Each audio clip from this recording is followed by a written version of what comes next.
Hello everyone, I'm the Creeps Cabin. I know you use these videos to fall asleep. So before that, like the video and subscribe to the channel. Also, where are you from and what time are you watching? Now get comfortable and relax.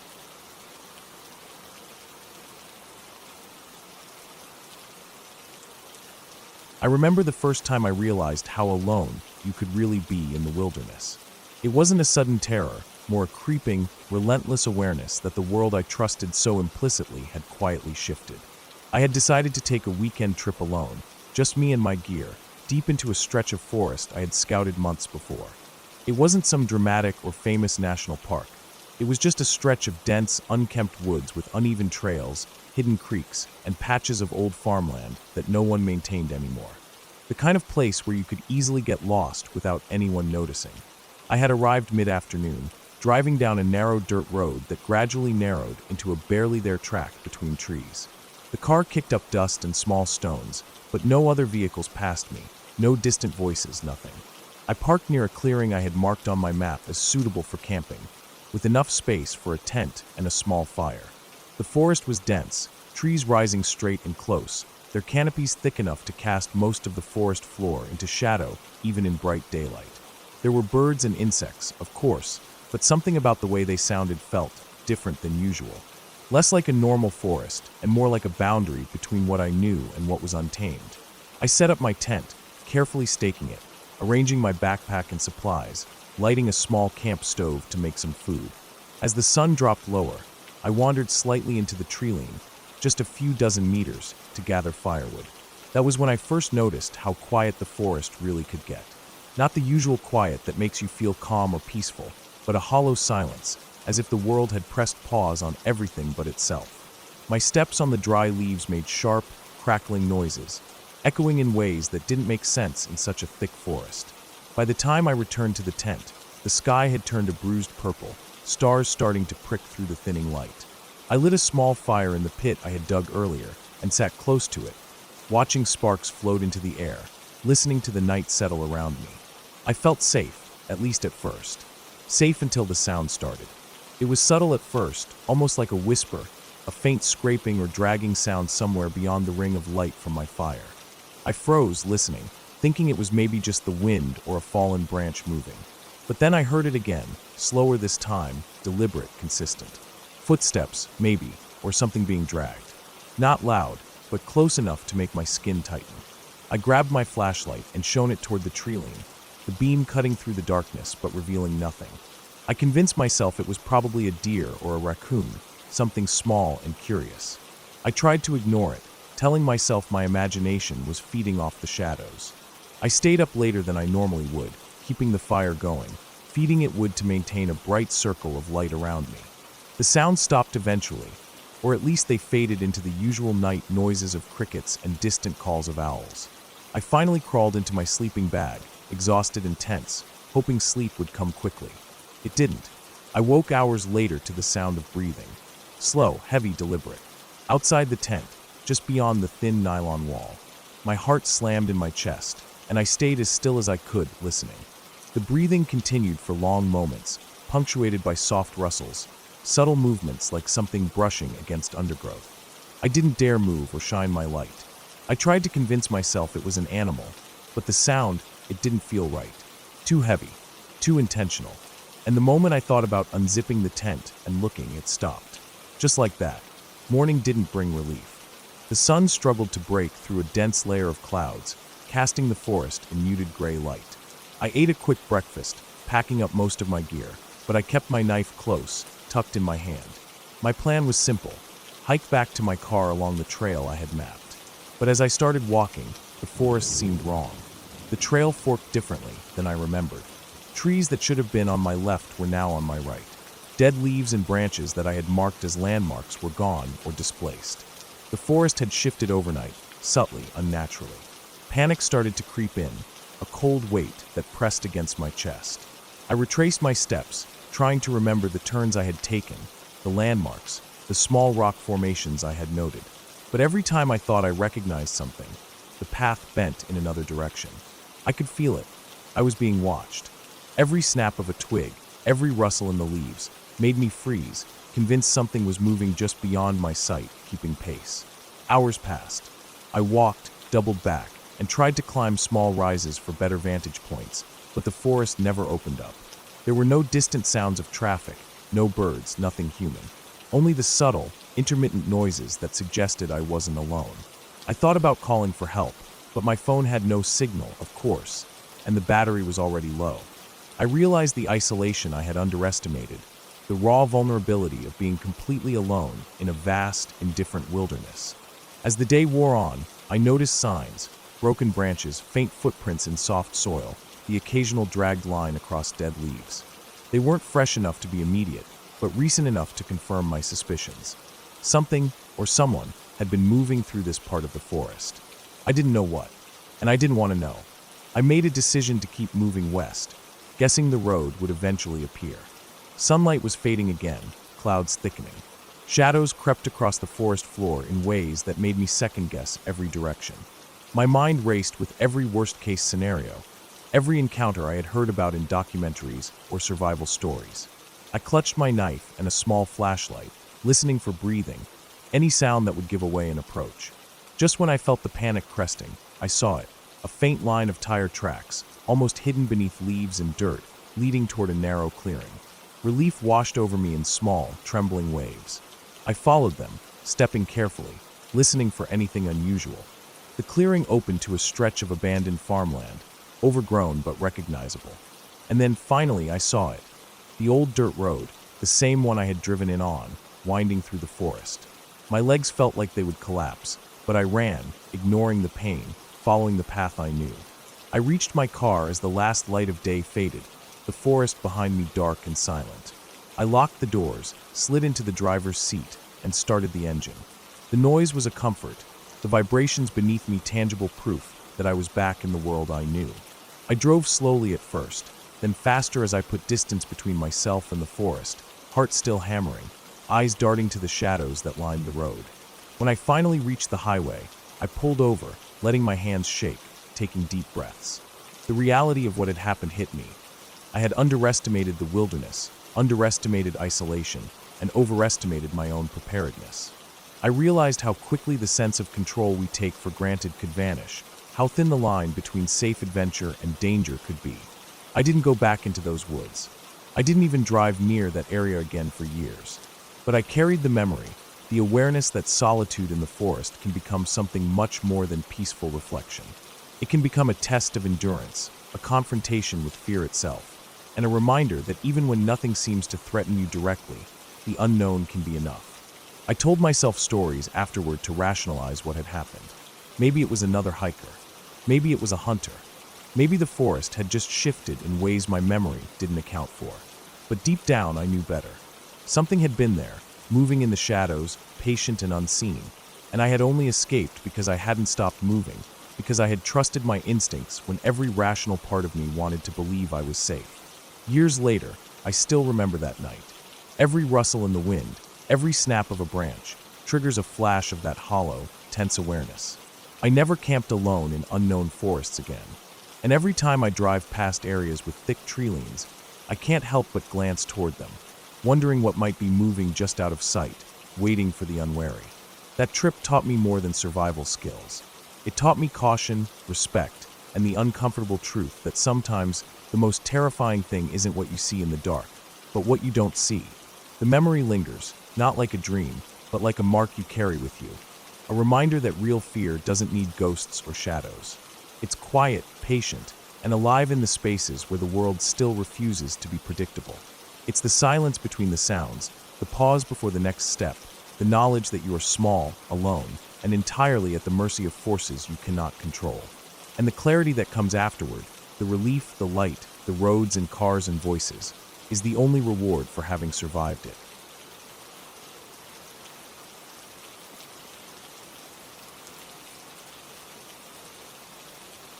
I remember the first time I felt truly alone in the woods. I had gone on a solo camping trip in the late summer, wanting to escape everything for a few days. The air was dry and hot during the day, the kind of heat that makes the skin feel tight and sticky, but at night it cooled sharply, the temperature dropping almost 20 degrees. I had planned everything carefully, or at least I thought I had.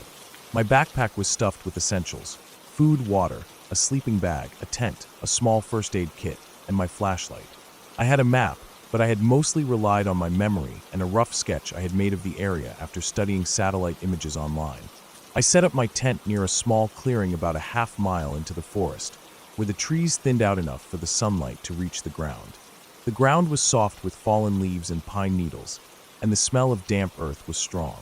I spent the afternoon walking along a narrow trail, taking in the quiet of the forest, which wasn't truly silent.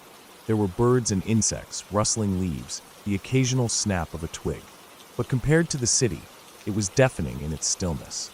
As evening approached, the sun sank behind the treetops, and the shadows stretched long across the forest floor. I lit a small fire in a cleared area near my tent, cooking a simple meal over the flames.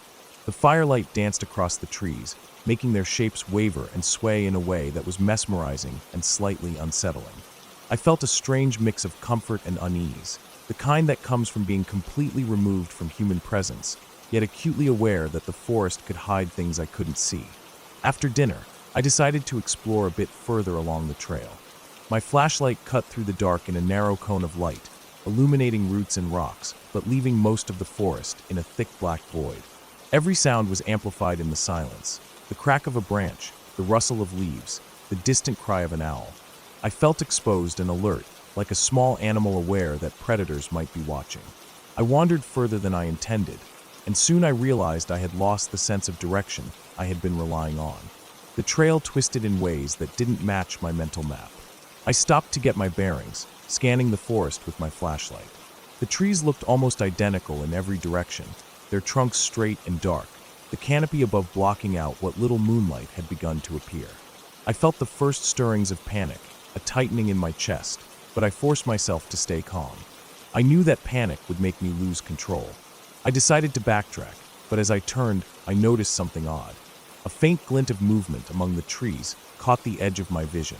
At first, I thought it was a deer, but the movement was deliberate and slow, almost cautious, as if whoever, or whatever, it was knew I was there. I froze, holding my breath, straining to see through the darkness.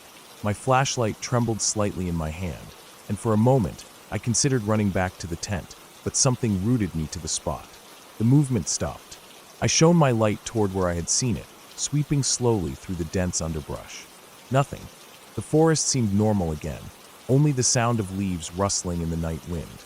I told myself it was a deer, maybe a fox, and tried to reason it away, but the unease stayed, settling in my stomach like a stone. I decided to return to the tent, moving carefully along the trail, my flashlight casting long shadows that danced around me. As I walked, I kept thinking I heard something behind me, a faint crunch of leaves, a whisper of movement. Every time I stopped and turned, nothing was there. My heart pounded, and I began to notice the small details. The way the shadows seemed to shift even when the trees didn't. The way the wind moved through the branches in a strange pattern, as if it was following me. When I finally reached the clearing where I had set up camp, relief washed over me, but it was short-lived. My fire had almost burned out, leaving a small bed of glowing embers. I knelt to revive it, shaking my hands from the cold that had crept in. As I fed the fire, I noticed tracks in the soft dirt around the clearing, large, heavier than human footprints, spaced in a way that suggested slow movement around the perimeter. My mind raced. I had seen deer tracks before, but these were nothing like that. They were uneven, some deeper than others, as if someone, or something, was moving carefully, testing the ground. I grabbed my flashlight and scanned the edges of the clearing, my pulse hammering in my ears. The forest beyond was black, unbroken except for the occasional faint outline of a tree trunk. I tried to reason it out.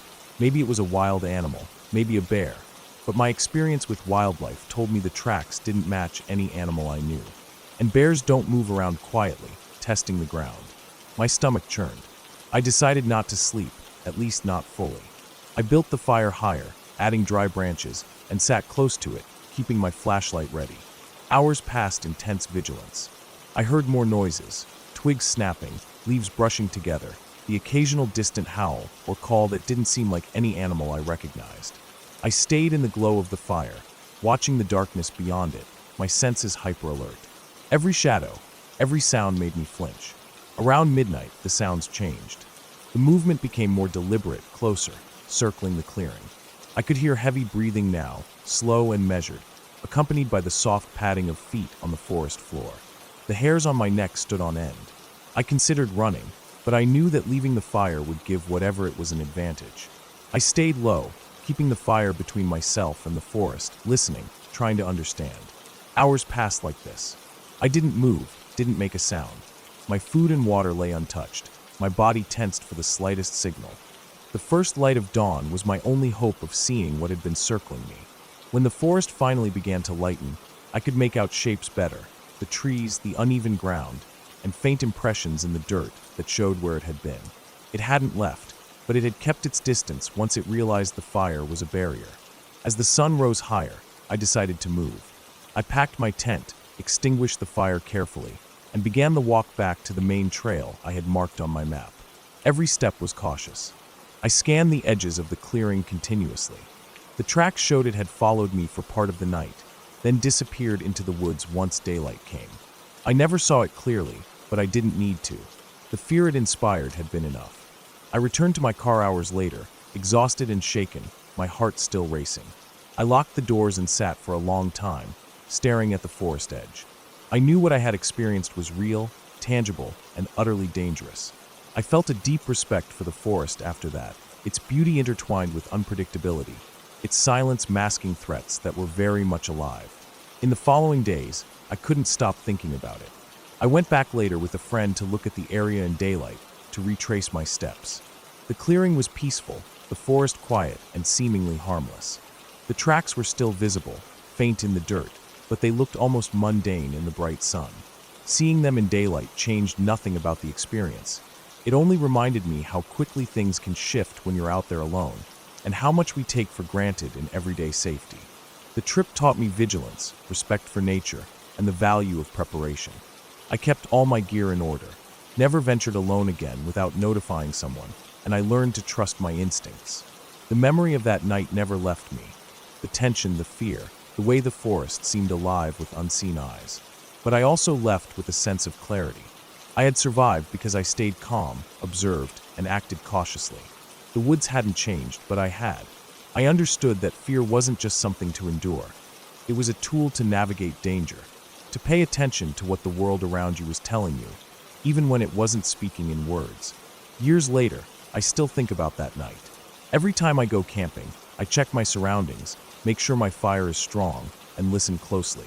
I can't forget the feeling of being watched, the soft, calculated movement through the dark. I never saw who or what had been there, and maybe I never will. But I learned that sometimes, surviving isn't about confronting what you fear. It's about understanding it, respecting it, and making the right choices to walk away alive. The forest remains as it was, indifferent, immense, and full of hidden life. And I remain as I was that night, aware, cautious, and deeply aware of just how fragile our sense of security can be when we step outside the safety of the world we know.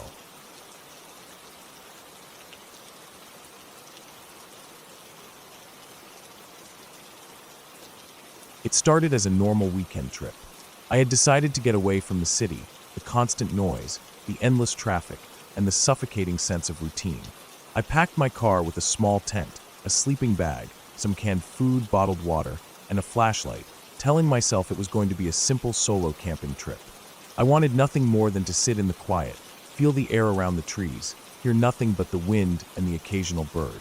I picked a remote forested area I had driven past a few months earlier, a place so isolated that the nearest town was almost an hour away, connected only by narrow, winding dirt roads that seemed to get smaller and rougher the deeper I went. The drive itself was easy at first. The city faded behind me, and the road became quiet, lined with thick woods on either side. By the time I reached the last stretch, the sun was low, casting long shadows across the ground and turning the leaves into shades of gold and orange. The air smelled different here, cleaner and sharper, tinged with pine and damp earth. I parked my car near a small clearing I had noticed, which was just large enough for my tent and a small campfire. Setting up the tent was straightforward. I made sure the poles were tight, the stakes secure, and the entrance facing the clearing, so I could see any movement outside. I gathered firewood from fallen branches around the clearing, avoiding anything that looked too wet or soft, stacking a neat pile for later. The first night was quiet in the way that feels comforting when you've left the world behind. The kind of quiet that makes the usual sounds of your mind feel louder, the little things you notice when there's no one else around.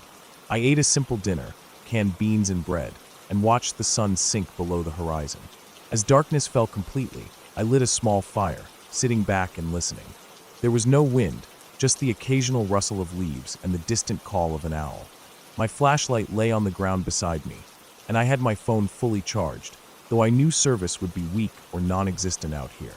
I felt entirely alone, but that was exactly why I had come. The isolation was soothing. Around 11 p.m., I decided to lie down. I didn't bring a chair. The firelight was enough to warm me, and the tent was close. I crawled inside, zipped the door halfway to keep insects out, and pulled my sleeping bag over me. The fire still crackled outside, and I could hear the occasional snap of a twig in the distance. I tried not to think much about it. Forests are full of sounds at night, I reminded myself. Animals moving, branches falling, the wind. Nothing more. About an hour later, I woke with a jolt. There was a sound, faint but distinct. It wasn't animal or wind. It was closer, deliberate. Something moving through the underbrush. I froze, heart racing, listening. The sound repeated, a soft, crunching step followed by silence, then again. It wasn't random. It was pacing, moving around the edge of the clearing, circling me. I could feel my pulse in my ears. My first thought was to convince myself it was a deer or some small animal, but the steps were too heavy, too methodical. I reached for my flashlight slowly, trying not to make any noise. As soon as I turned it on, the beam cut through the dark, sweeping across the trees. Nothing moved, but the sound had stopped, leaving a silence so complete it made me feel exposed. I shined the light around the clearing again, moving slowly, scanning every shadow. Still nothing. I tried to breathe, convincing myself that this was just an overactive imagination, the mind playing tricks in the dark. Then I heard it again, this time from the side of the tent. I could hear leaves crunching, and the movement was deliberate, closer than before. Panic set in. I grabbed my small camping knife from the side pocket of the sleeping bag. I considered staying inside, but something in me knew that would make me trapped. If there was someone out there, the tent was too thin to stop them. I had to leave. Quietly, I unzipped the door completely and stepped out, knife in hand, eyes scanning. The fire had dimmed, leaving the clearing mostly in shadows. I took one step into the open, listening. The sound had stopped, but there was a faint smell that made my stomach tighten, metallic, like iron or blood. I couldn't see anything moving, but my instinct screamed that I wasn't alone. My mind raced through possibilities. A hiker, a thief, some local drunk wandering in the woods. Whoever or whatever it was, I had to act. I ran to the car. My boots crunched over dry leaves and dirt, my flashlight bouncing ahead of me. Heart hammering, I reached the car and fumbled with the keys. My hands were shaking so much that I almost dropped the knife. The metal blade glinted in the flashlight beam as I pulled the door open and threw myself inside. I locked it immediately. Sitting there, catching my breath, I listened. Nothing. Silence again. My chest ached, my palms sweaty against the steering wheel. I tried to call someone, anything, but of course, there was no service. I stayed in the car, weighing my options. It was far too late to try walking out. I considered waiting until sunrise, hoping whoever it was had left. I forced myself to take slow breaths, trying to calm down, focusing on sounds. That's when I noticed it, a shadow moving across the edge of the clearing, just past the tree line. I could make out the shape of a person, tall, moving slowly, deliberately, as if waiting. I knew then that this was no animal or lost hiker. Someone was out there, watching. My heart sank. The reality hit me. I was in a completely isolated area, someone with unknown intentions, and no way to call for help. I stayed in the car for what felt like hours, clutching the knife, flashlight close by, watching that shadow. Occasionally it would pause, vanish into the dark trees, then reappear at another edge of the clearing, moving silently. Dawn was hours away, and I couldn't just sit there. I needed a plan. I remembered the main road, a narrow dirt track that led back to the paved highway. If I could reach it, I could get service and call for help. I had to wait until first light, but even then, it would be a slow, careful journey. I decided to wait, keeping the engine running, the doors locked, knife and flashlight ready. When the first light of morning filtered through the trees, I eased the car door open. I didn't move quickly. Any sudden sound would draw attention. The shadow from the night before had disappeared, but I couldn't be sure. I started down the path slowly, walking on the side of the road, staying as quiet as possible. Every step felt loud in the silence.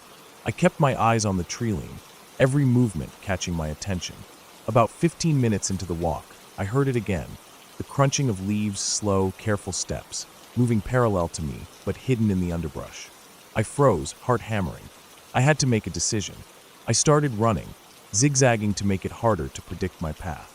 My legs burned, my lungs screamed, but I couldn't stop. I had to reach the highway. Finally, after what felt like an eternity, I saw the paved road. Relief washed over me, but I didn't slow down. I ran until I reached the first car, waving my arms frantically. The driver stopped, bewildered, but I didn't care. I climbed in, gave them my story in short bursts, and asked them to call the police.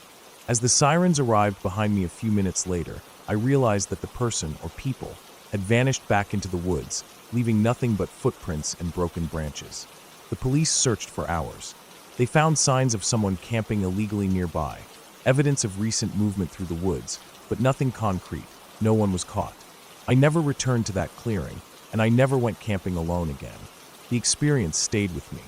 I learned that even in the quiet, even in nature, isolation can be dangerous. The forest is beautiful, but it is also unpredictable, and humans, more than anything else, are capable of silent, patient danger. That day, I survived not because I was clever or strong, but because I stayed alert, stayed quiet, and acted when I had to.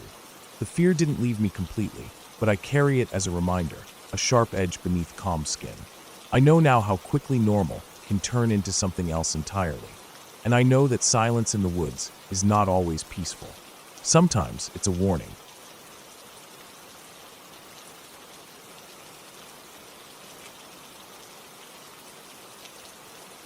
I remember the heat of that afternoon like it was pressing against my skin, heavy and relentless. I had been walking for hours along the edge of the forest, trying to find a place to set up a small campsite for the night. The sun was beginning to lean toward the west, spilling golden light across the tall grass and the edges of the pines, casting long shadows that moved like dark fingers. My backpack was heavy, loaded with water, a small stove, a few cans of food, and a sleeping bag. I hadn't planned on being in the woods alone this long, but my mind had been restless for days, and I wanted space. I wanted silence. The path I was on narrowed after a while, the dirt becoming rocky and uneven. I stumbled a few times, catching myself on tree roots that jutted out unexpectedly. The deeper I went, the quieter it became. Birds had stopped calling. Even the wind seemed to shy away, brushing gently through the leaves, but leaving an odd emptiness in the air. That silence was the first thing that set me on edge. I shook my head, telling myself it was just the forest settling into evening. I finally found a small clearing near a bend in a stream. It was the perfect spot, I thought at first. Flat ground, a gentle slope down to the water, and enough trees around the edge to give a sense of privacy.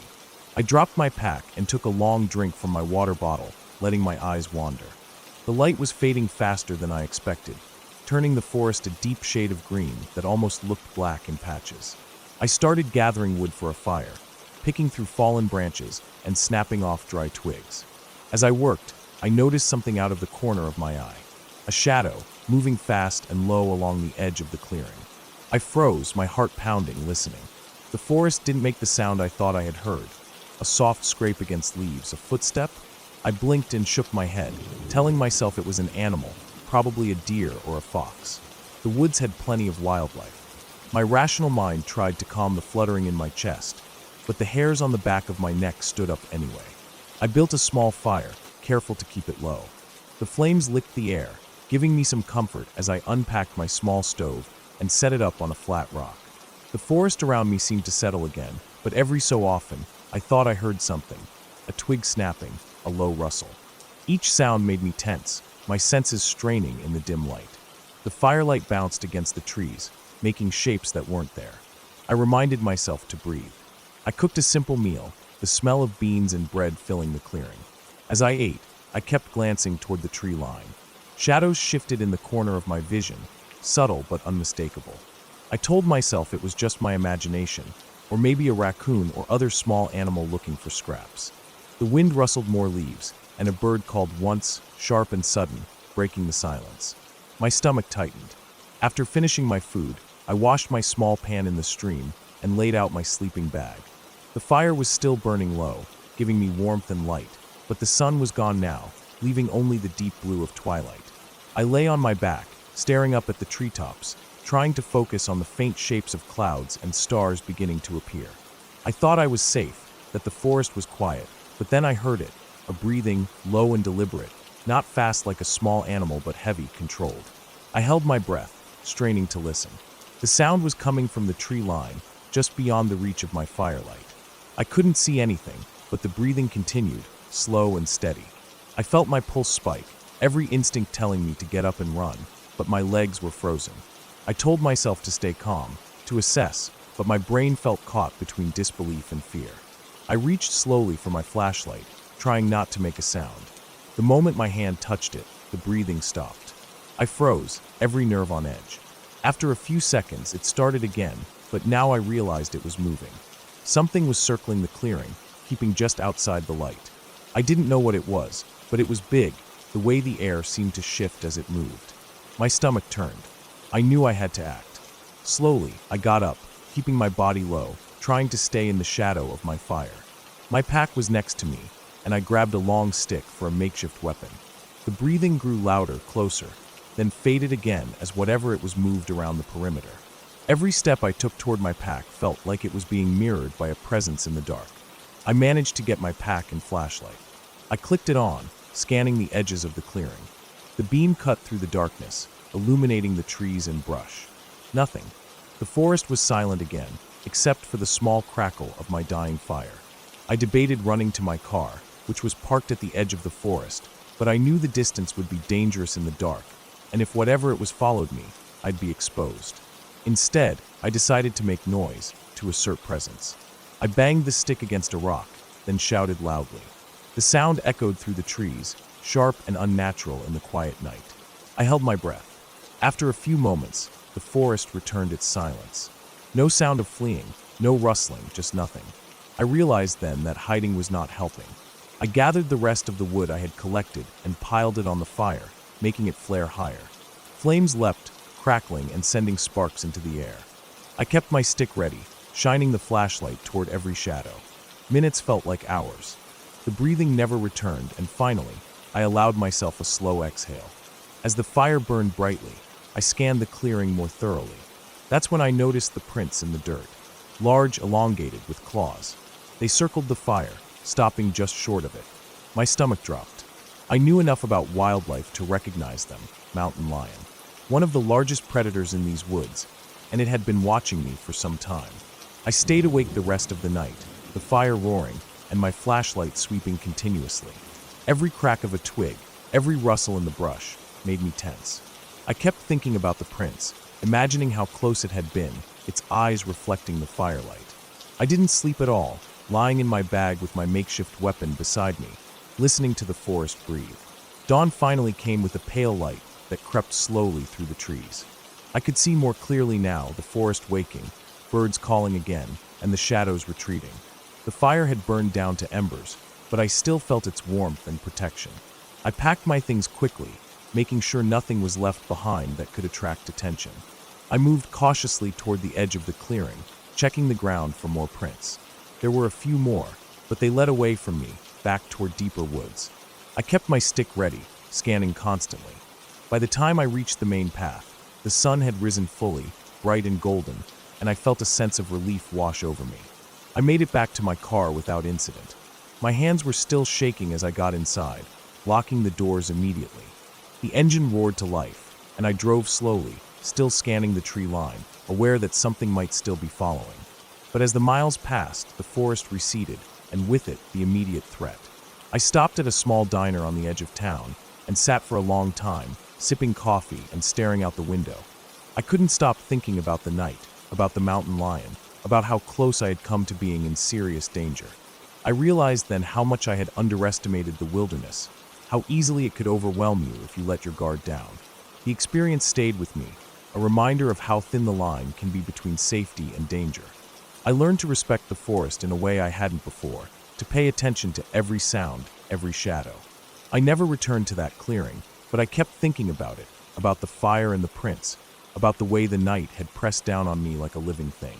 Eventually, I told myself the story over and over, each telling helping me process it. I knew I had survived because of caution and patience, because I stayed awake and alert, because I made the fire and stayed visible.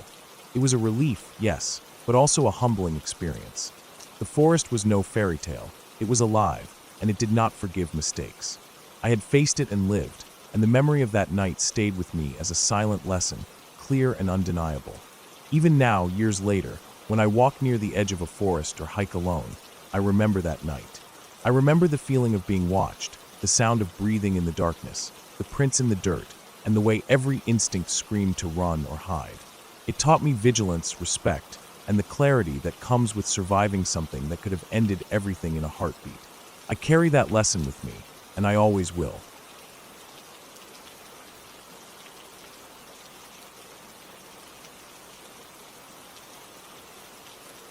I remember the first time I realized how alone you could feel in the middle of nowhere. It wasn't a sudden moment or a single frightening event at first. It was a slow accumulation of small, unsettling things that eventually pressed down on me so heavily I felt my chest tighten and my heart hammering in a rhythm I couldn't control. I had decided to go camping alone, wanting a weekend away from the city, from people, from the constant noise and obligations. I thought it would be peaceful, restorative, maybe even a little thrilling in a controlled way. What I didn't realize was how quickly the forest could shift from calming to dangerous, from beautiful to terrifying. I drove for hours along winding roads until the asphalt ran out and the landscape opened up into a gravel path that seemed to stretch endlessly. On either side of me were dense trees, the type that bent and twisted in strange angles, their leaves thick enough to swallow light. I could feel the air changing, the scent of gasoline and city grime fading into damp earth and pine. The last sign of civilization was a small wooden marker warning of private property and hunting seasons. Beyond that, it was just me and the forest. I parked near a clearing that looked perfect for a tent. It was flat, surrounded by trees that created a natural barrier from wind, and I could see a small stream winding through the undergrowth not far away. I set up my tent slowly, methodically, taking care to secure the stakes and lay the ground sheet perfectly. Part of me still felt that this was supposed to be a relaxing escape. I started a small fire, stacked wood neatly, and made myself some coffee in the fading light. As the sun sank lower, I could hear the distant sounds of the forest waking up in its own nocturnal rhythm. The faint rustling of small animals in the leaves, the creaking of branches swaying with the wind, a far-off bird calling one last time before night fully descended. Night hit hard and fast. Darkness enveloped everything, and the small circle of light from my fire felt fragile and insignificant. I could hear every small sound, the scuff of something moving in the underbrush, the crack of twigs under unseen feet, the whisper of wind through the branches. I convinced myself that nothing would happen, that this was all normal and safe. I had a flashlight, a pocket knife, and a fully charged phone, even if the signal was weak. Still, I could feel my senses sharpening without me meaning to. Every little sound was magnified, and I found myself pausing, holding my breath, straining to hear what I knew was probably nothing. I eventually crawled into my sleeping bag inside the tent, the walls of nylon doing little to protect me from the sounds outside. That's when I first noticed the smell. It was faint at first, like wet earth, but there was something metallic underneath it, a sharpness that made my stomach turn. I unzipped the tent flap a little to peer outside. The fire was dying down, and the shadows were twisting unnaturally. For a moment, I thought I saw a movement in the trees on the edge of the clearing. It was subtle, just the corner of my eye catching something that shouldn't have been there. I told myself it was an animal, maybe a deer or a fox. But the feeling of being watched didn't leave me. I tried to sleep, rolling over, closing my eyes, telling myself it was all in my head. Then, faintly at first, I heard it, the sound of footsteps. Heavy, deliberate steps moving through the leaves. Not like a small animal, but larger. Someone, or something, was walking just beyond the edge of my vision. I froze, straining to hear over my own heartbeat. The steps stopped for a second, then resumed, moving closer. I grabbed my flashlight, trying not to make noise, and unzipped the tent just enough to shine a narrow beam through the trees. The light caught movement, a figure, partially obscured by shadows, standing motionless and watching me. My heart slammed against my ribs, my body tensed, and for a few seconds I didn't breathe. I told myself it could be a hunter, someone else camping, but the way it stood, the stillness, didn't feel right. Hunters moved, they made noise. This was different. I backed away slowly, retreating into my tent, and shut the zipper as quietly as I could. I stayed still for what felt like an eternity, listening to the night. The footsteps resumed, moving around the perimeter of my clearing. Every now and then, the faintest rustle, the snap of a branch, made me flinch. I debated calling the police, but the lack of signal made it impossible. I was completely isolated. The rational part of me screamed that I had to get out, but I couldn't leave the tent without knowing where this person or animal, or whatever it was, might be. Hours passed, or maybe minutes. It was impossible to tell. The sound of breathing, of movement, stayed just outside. Sometimes I thought I could hear whispers carried by the wind, but every time I focused, there was nothing. I stayed in the tent, flashlight in hand, moving as little as possible. I tried to convince myself that it was an animal, a lost hiker, someone harmless, but the metallic smell returned, stronger now, and it made my stomach turn. It mixed with the cold night air in a way that felt wrong, unnatural.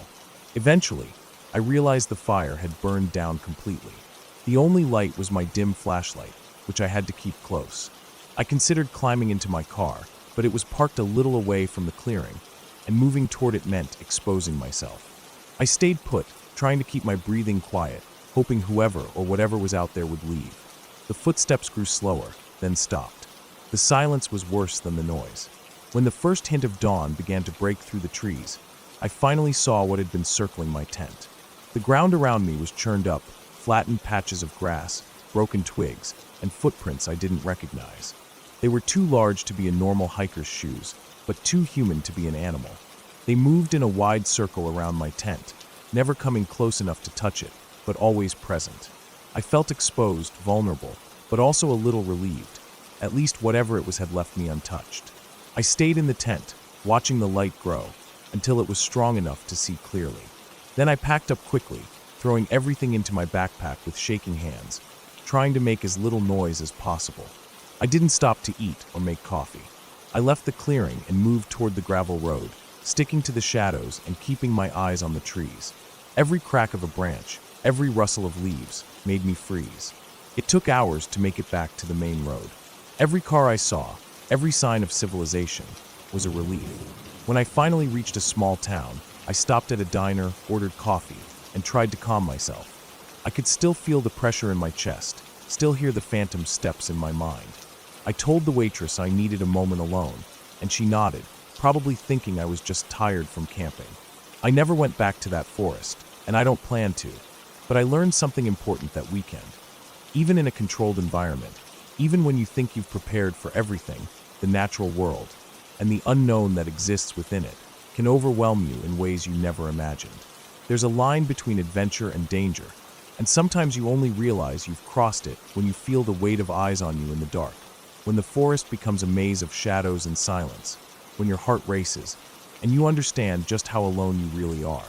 Since then, I've been careful about where I go alone. I make sure someone knows my route, that my phone is fully charged, and I stick to areas that feel truly safe. I've learned to respect the forest and the unpredictability of life in remote areas.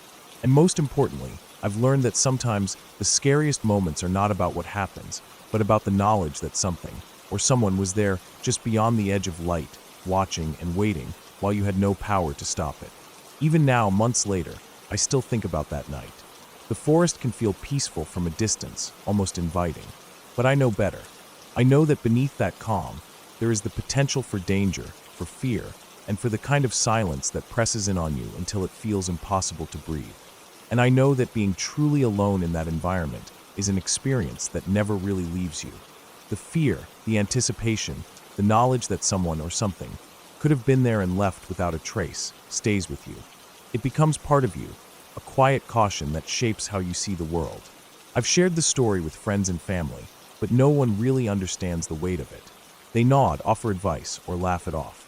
But when I close my eyes at night, when I picture the edge of that clearing and the shadows in the trees, I remember exactly how it felt.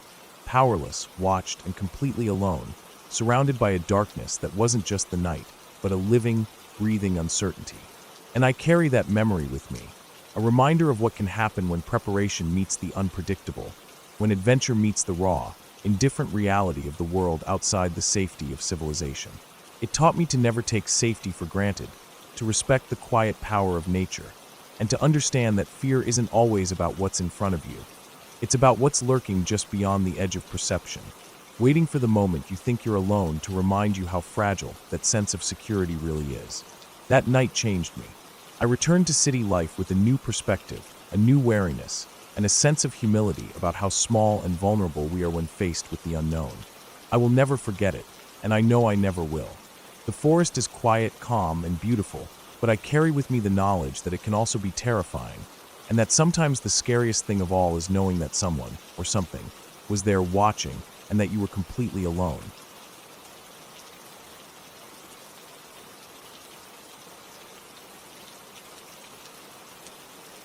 I remember the day started like any other, with the sun hanging low over the horizon, spilling pale orange light across the uneven dirt road. I had decided to hike alone that morning, heading into a section of the forest I had never explored before. It was mid-September, and the air was crisp, carrying the faint smell of decaying leaves.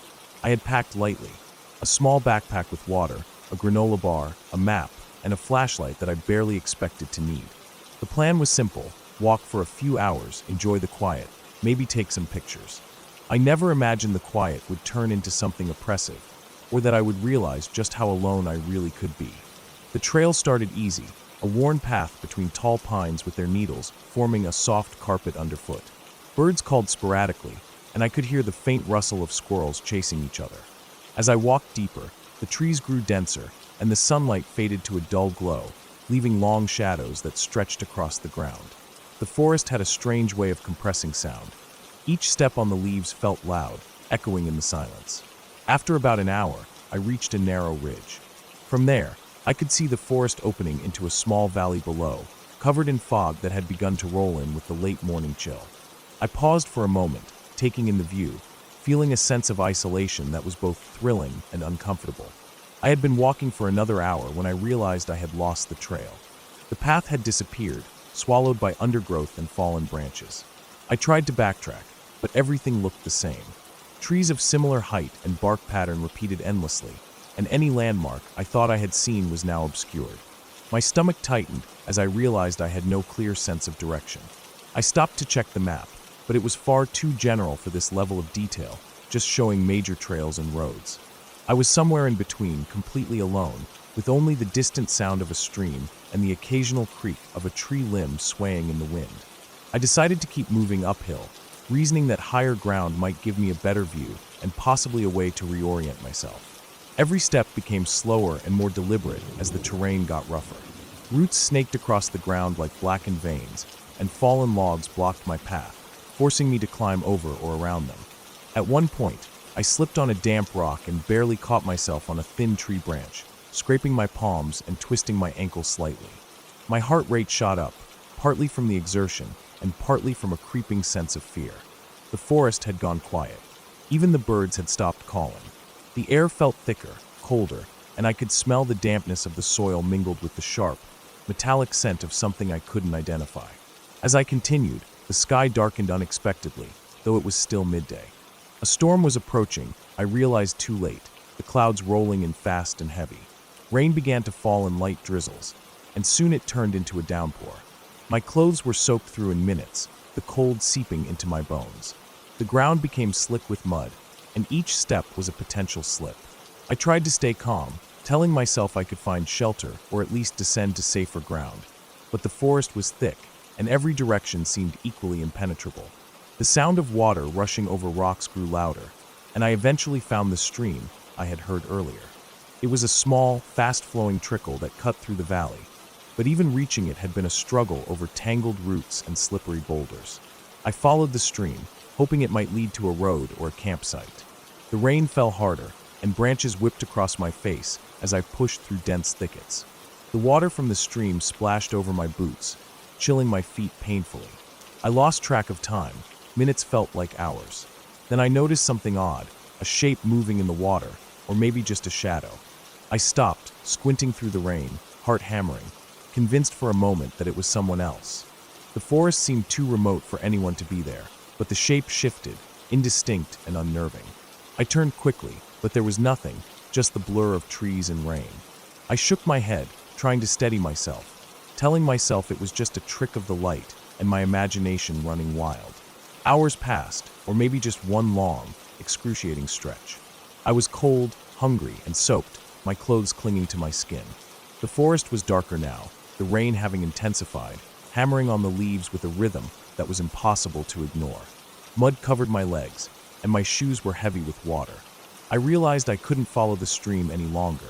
It had split into a tangle of narrow, fast-flowing channels, impassable without risking a fall.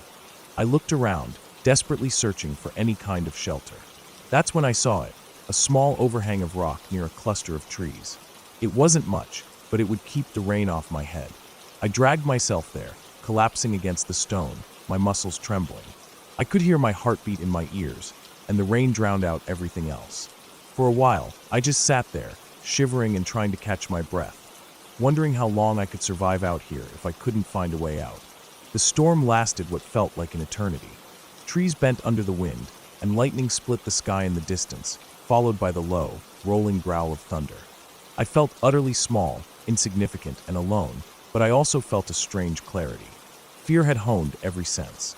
I could hear branches snapping under the force of the wind, the water rushing over rocks, the tiny scuttling of something moving nearby, maybe an animal seeking shelter just like me. Hunger and exhaustion were secondary to the primal need to survive, to keep moving, to find a way back to safety. When the storm finally subsided, it left a damp, eerie calm. Mist hung low in the valleys, and the forest floor glistened. I started moving again, slower but deliberate, testing each step before committing my weight. I noticed footprints in the mud, small, human-like, but too faint and irregular to identify clearly. For a moment, panic surged again. Was someone else here? Should I hide? But as I followed the footprints, I realized they led in the direction I hoped, toward lower ground, toward a more open area where I might see the road or a campsite. After another hour of careful trekking, I saw it, a faint, straight line between the trees, a path I could recognize. My legs ached, but adrenaline surged. I ran, slipping several times, but each slip brought me closer to safety. Finally, the trees thinned, and I saw a clearing. Beyond it, I could make out a gravel road. Cars passed occasionally, their tires crunching on the gravel, and I waved my arms frantically when I saw one. A truck slowed and stopped. The driver leaned out, a look of concern on his face, as I explained, panting and shivering, that I had been lost in the woods for hours. He nodded, letting me climb into the cab, and I sank into the seat, drenched and exhausted, finally feeling warmth and safety. The ride back to town was quiet. I stayed wrapped in the warmth of the heater, my mind replaying every detail. The ridge, the lost path, the storm, the eerie shapes in the forest, and the silence that pressed in from all sides. I realized how fragile my sense of safety was, how quickly the familiar could vanish, and how small one person could feel against the vast, indifferent wilderness. I was safe now, but the experience stayed with me, a reminder of how easily the ordinary world could vanish, and how important it was to respect the wild spaces I had always taken for granted. I didn't speak much that day, just went home, stripped off the mud-soaked clothes, and showered, feeling the water wash away more than just dirt. The tension, the fear, the endless hours of uncertainty. The forest had shown me its power, its indifference, and in surviving it, I found a clarity and a deep respect for the quiet, dangerous beauty of the world outside civilization. By nightfall, I sat on my porch, still shivering slightly, but feeling a quiet satisfaction. I had navigated fear, exhaustion, and the elements. I had survived. And though I would remember every detail, the shadows, the cold, the storm, the disorientation, the ending was clear. I was alive, I had made it back, and I had learned to move carefully, observe deeply, and respect the world that can so easily overwhelm a person alone. The forest no longer felt like a playground. It was a living, breathing place, powerful and unforgiving, but I had faced it and emerged whole. And in that realization, I felt a sense of calm I would carry with me long after the mud and rain had been washed away.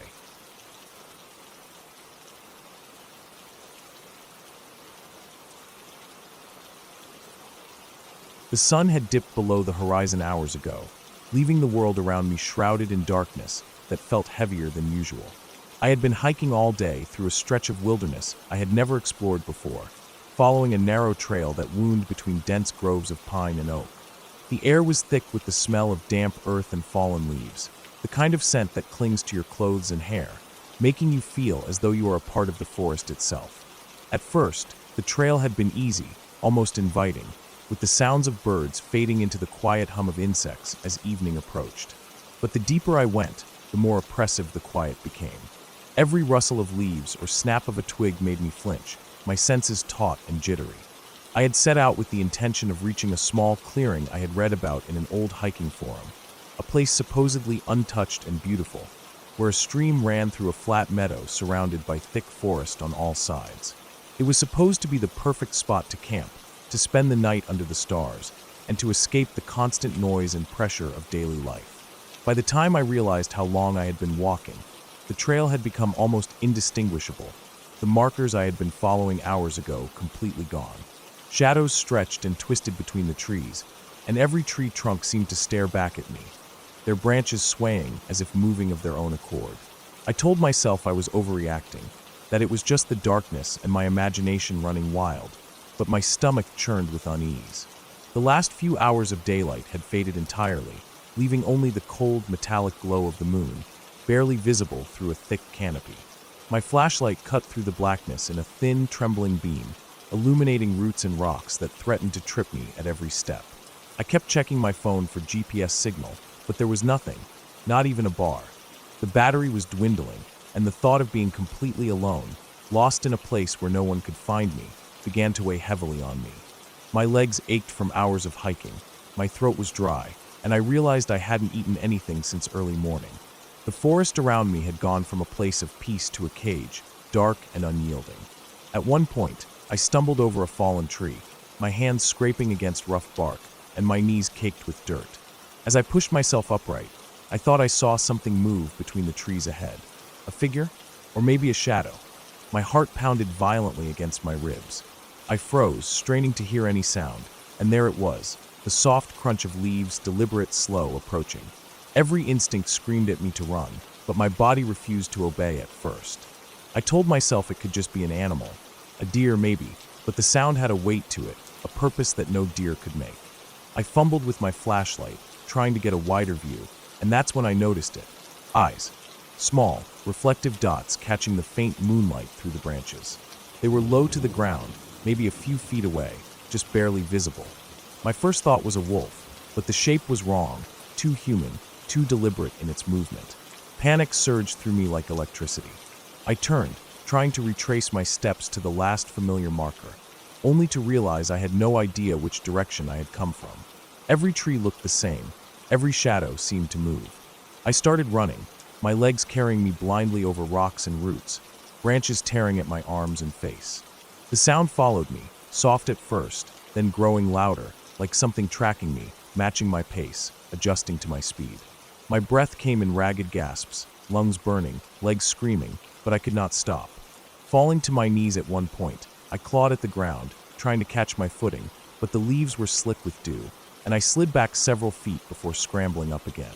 Hours, or maybe it was only minutes, passed in this disoriented flight. I had no idea how far I had gone, only that the forest seemed to stretch endlessly in every direction. My mind kept running through possibilities, none of them comforting. I had left the main trail hours ago.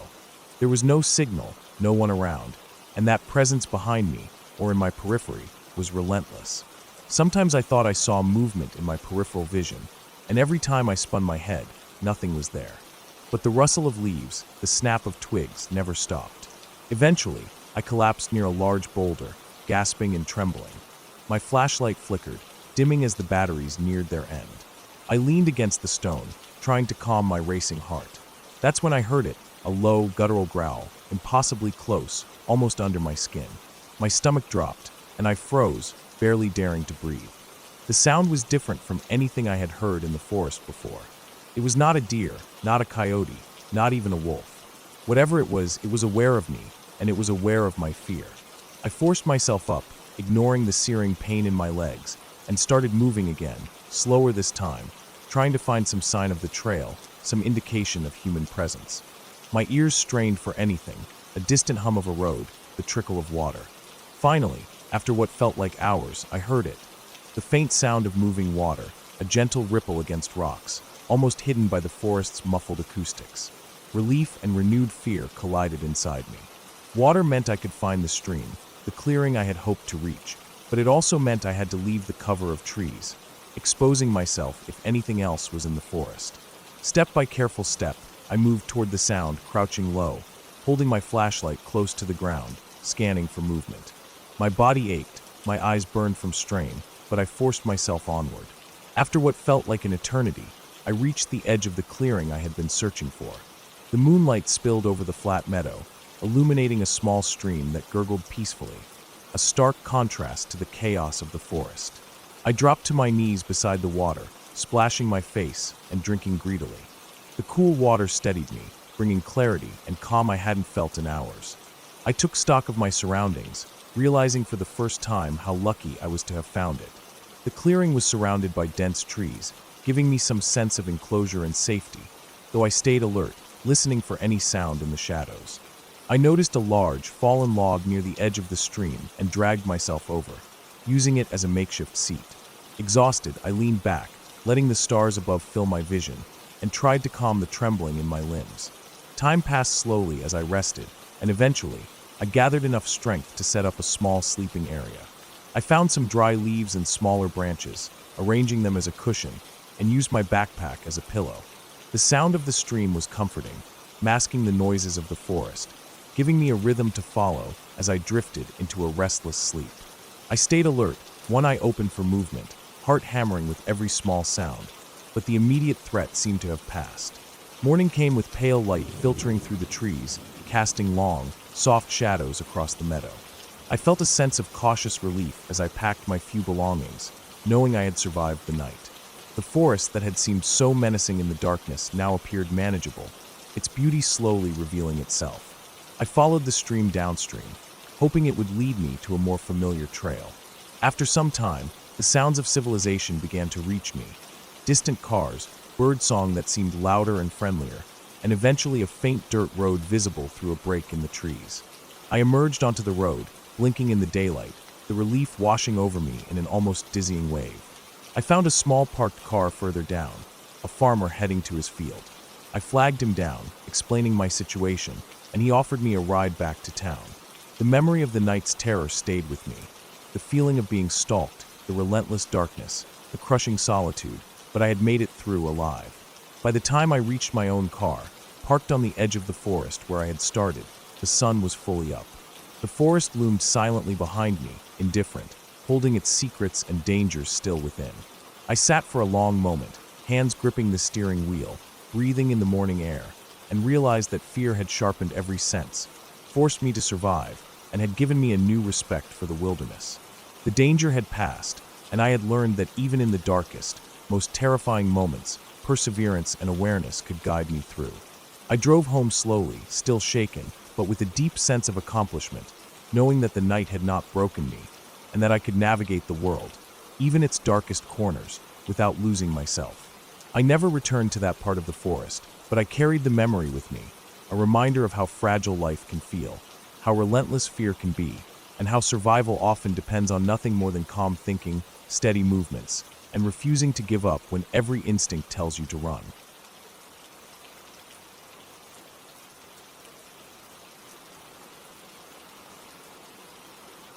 I was driving late one evening on a stretch of road that seemed to go on forever, lined with dense woods on either side. The sun had set hours ago, and the darkness pressed against the edges of my headlights. The road was narrow, winding, and uneven, with patches of gravel and potholes that jostled the car every few seconds.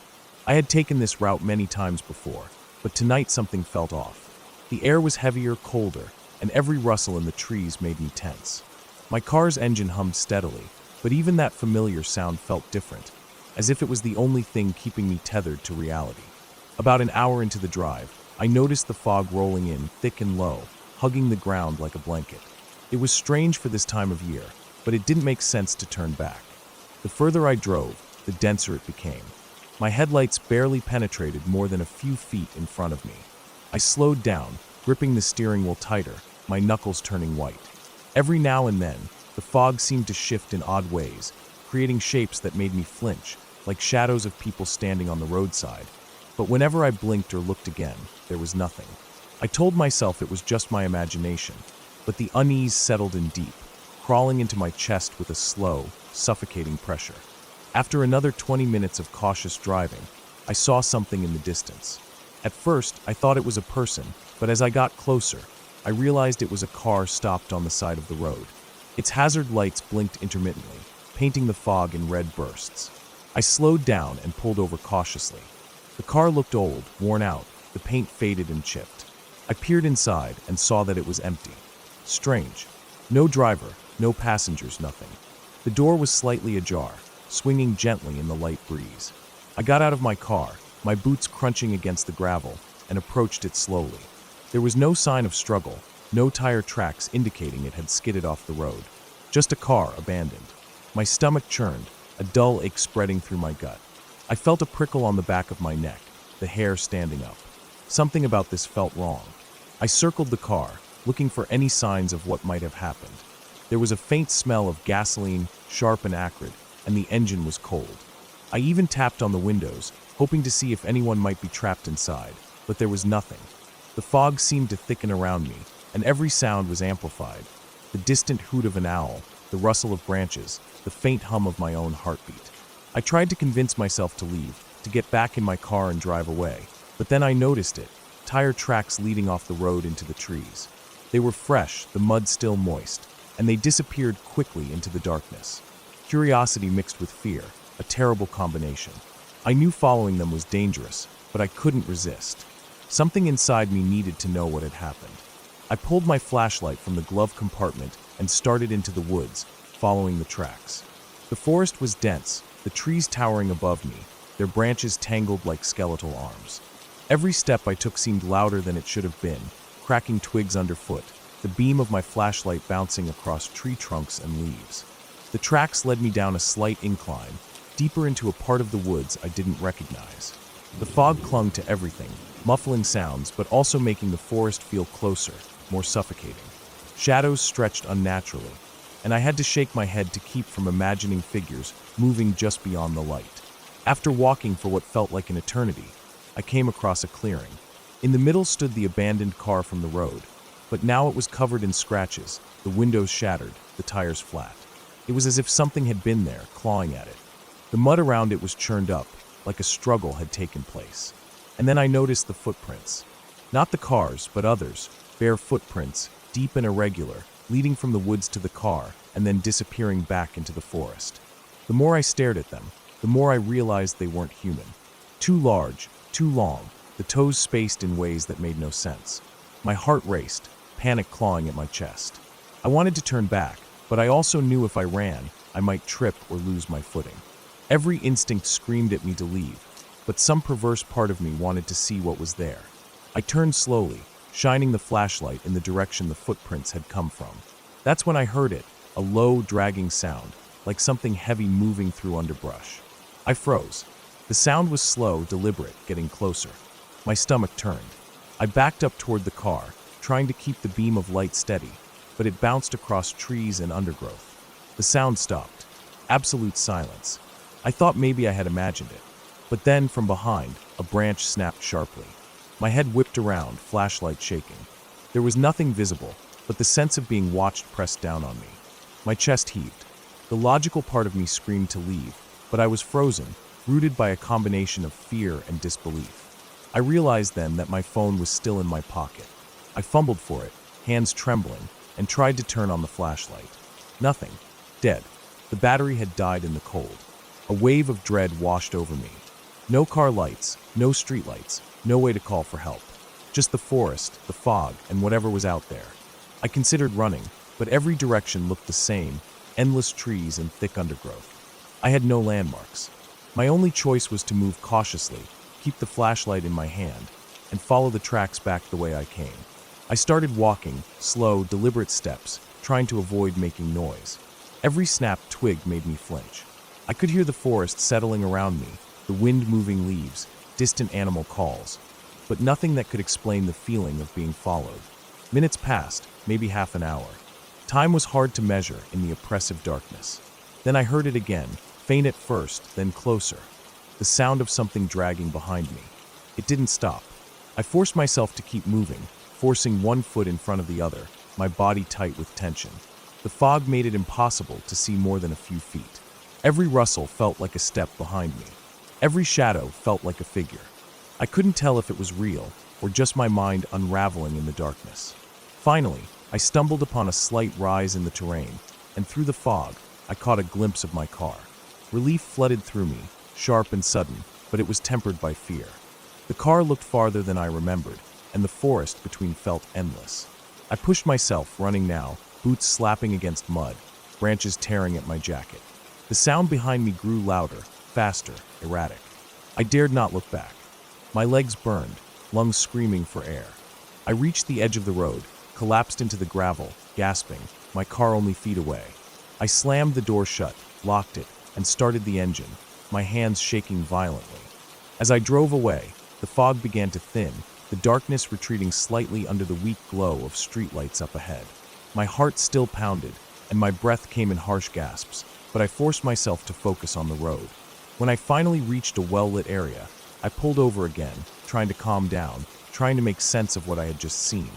The images of the footprints, the abandoned car, and the dragging sound were burned into my mind. I called the police, reported the car, and described the tracks, though I doubted they could make sense of it. Weeks later, I heard that the car had belonged to someone who had disappeared in those woods months before, never found. The area was notorious for dense forests and uneven terrain, people sometimes going missing without a trace. It hit me then that I had been lucky to get out. Every time I drive past that stretch of road now, I slow down, my eyes scanning the woods, but I never stop again. I've learned that curiosity in the dark can be dangerous. That night, I realized just how thin the line is between normal and terrifying, and how quickly it can be crossed without warning. I survived, yes, but the memory of that dragging sound, the strange footprints, and the abandoned car follow me even now, a constant reminder that some parts of the world are better left unexplored. The experience changed me. I stopped taking isolated roads at night. I started carrying extra batteries and a charged phone. I learned to trust instinct over curiosity, to leave when something feels wrong. Most importantly, I realized that fear can be a survival tool, a signal that something is very, very wrong, and ignoring it can have consequences you may never live down. Even now, I wake up sometimes, heart pounding, thinking I hear the faint scrape of something behind me. But I know I made it out, and that knowledge, hard-won and unforgettable, is what keeps me going.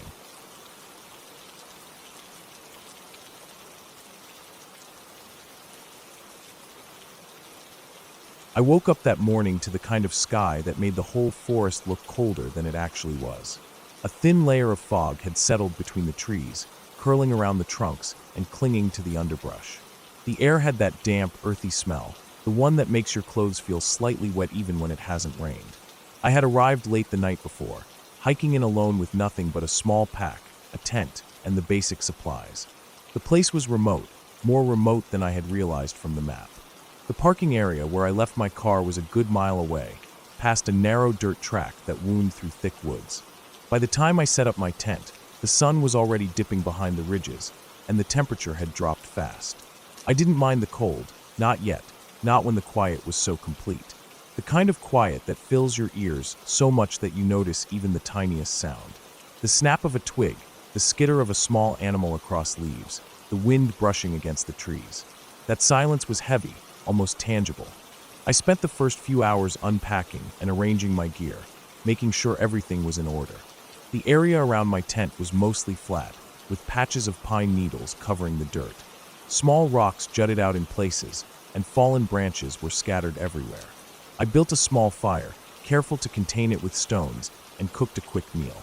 The flames flickered and cast long shadows, turning the surrounding trees into dark, looming shapes. I watched them for a while, listening to the occasional rustle of animals in the undergrowth, feeling the normal mix of nervousness and excitement that comes with being completely alone in the woods. By late afternoon, I decided to explore a little. I didn't go far, just a short walk along a narrow trail that led up a ridge. The fog made everything look softer, but it also made it easy to lose a sense of direction. The trees were tall and dense, with branches that intertwined overhead, making the light even dimmer.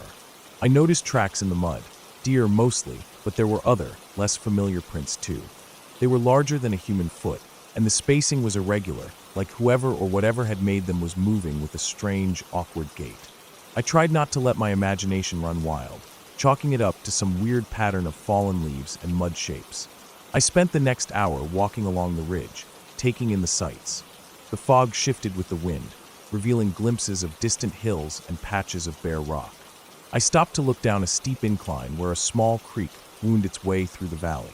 The water was dark and fast-moving, the sound barely audible through the thick fog and trees. I turned back toward my campsite and started the descent. That's when I noticed it, the smell. It was faint at first, like damp earth mixed with something metallic, like blood. I froze, trying to pinpoint where it was coming from. It wasn't constant, and the wind shifted, carrying it away and bringing it back intermittently. My stomach tightened, a deep, instinctive unease settling over me. I didn't want to acknowledge it, but I knew something wasn't right. I moved faster, careful to stay on the trail, but as I descended, I began to notice more signs. Broken branches at unusual angles, deep scratches on tree trunks. The underbrush flattened in places as if something heavy had pushed through. My pace quickened, and then I saw the first real evidence. A pile of dirt and leaves moved slightly, as if something had just shifted beneath it. My heart was pounding, my breath shallow. I stopped, listening. Nothing. Then I heard it, a low, dragging sound, slow and deliberate, coming from somewhere down the slope. I couldn't see anything, but I felt it, a presence moving through the woods with a weight that made the ground feel alive under its steps. I didn't know what it was, but I knew instinctively that it was dangerous. I broke into a run, slipping on the loose soil and wet leaves, trying to get back to my tent. My pack was bouncing against my back, pulling me backward with every step, but I ignored it. I focused on the sound. Whatever it was moving too, keeping pace in a way that no animal should have been able to. The dragging noise became more distinct, mixed with heavy breathing, and I realized with a jolt that it wasn't just following me, it was closing in. I stumbled over a root, falling hard on my hands and knees, scraping my palms. The sound stopped for a moment, then started again, closer. I scrambled to my feet and ran, the fog disorienting me, turning familiar shapes into threats. I didn't look back. I couldn't. Every instinct screamed at me to move, to get to safety. Finally, I saw the edge of my clearing. My tent was there, small and fragile looking in the fading light. I didn't care about the fire, about my gear, about anything. I ran straight to it and shoved the door open, throwing myself inside. I zipped it up as fast as I could, fumbling with trembling hands. My heart was racing, every beat loud in my ears. I pressed myself against the back wall, listening. Outside, I could hear the dragging again, circling, stopping, moving. Whatever it was, it knew where I was. The noises shifted, scratching against the tent's thin fabric, heavy enough to make it shiver. I stayed still, hardly breathing, eyes wide in the dim light, every nerve taut. Time passed, or maybe it didn't. Minutes stretched into hours. The sound outside remained, sometimes pausing, sometimes dragging, sometimes low, guttural breaths, almost human in their rhythm, but wrong in every other way. I didn't move. I didn't eat. I didn't sleep. I could feel my muscles cramping, my body trembling from fear and cold, but I stayed pressed to the back of the tent, watching the shadows dance through the fabric. Every noise outside made my stomach drop.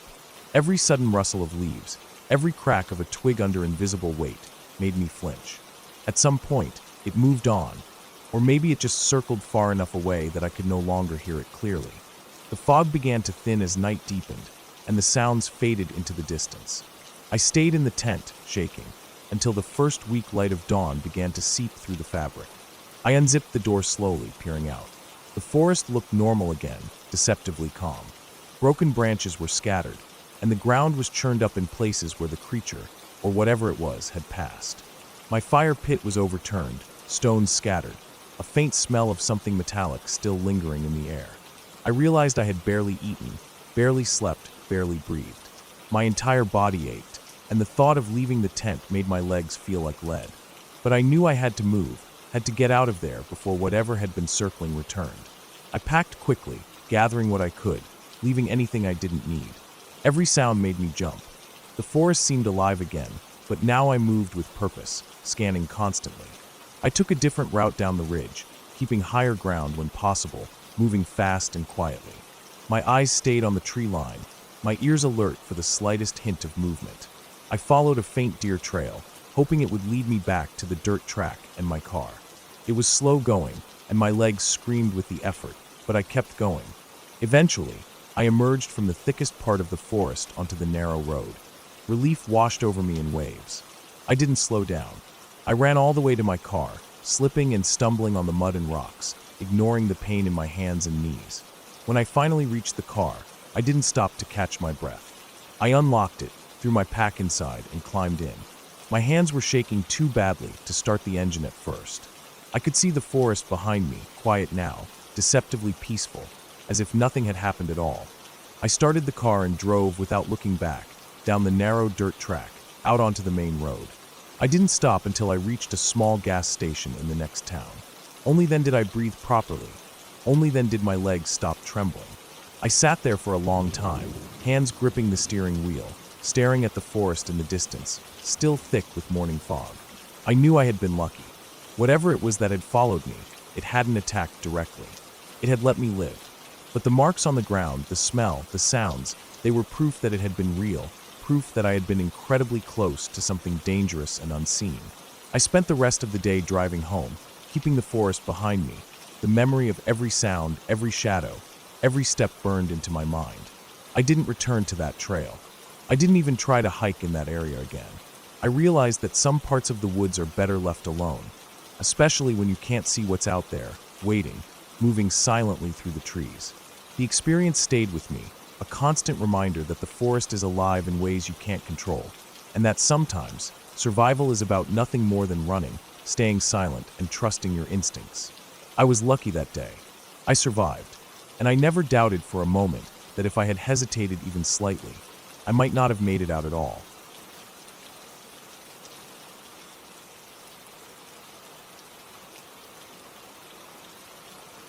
The first time I went hiking alone in the backcountry, I thought I knew what I was getting into.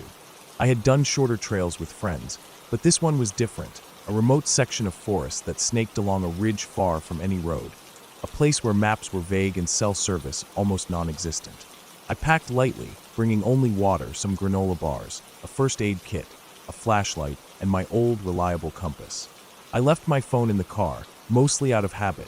I wanted the silence of the forest, the isolation, to feel truly alone.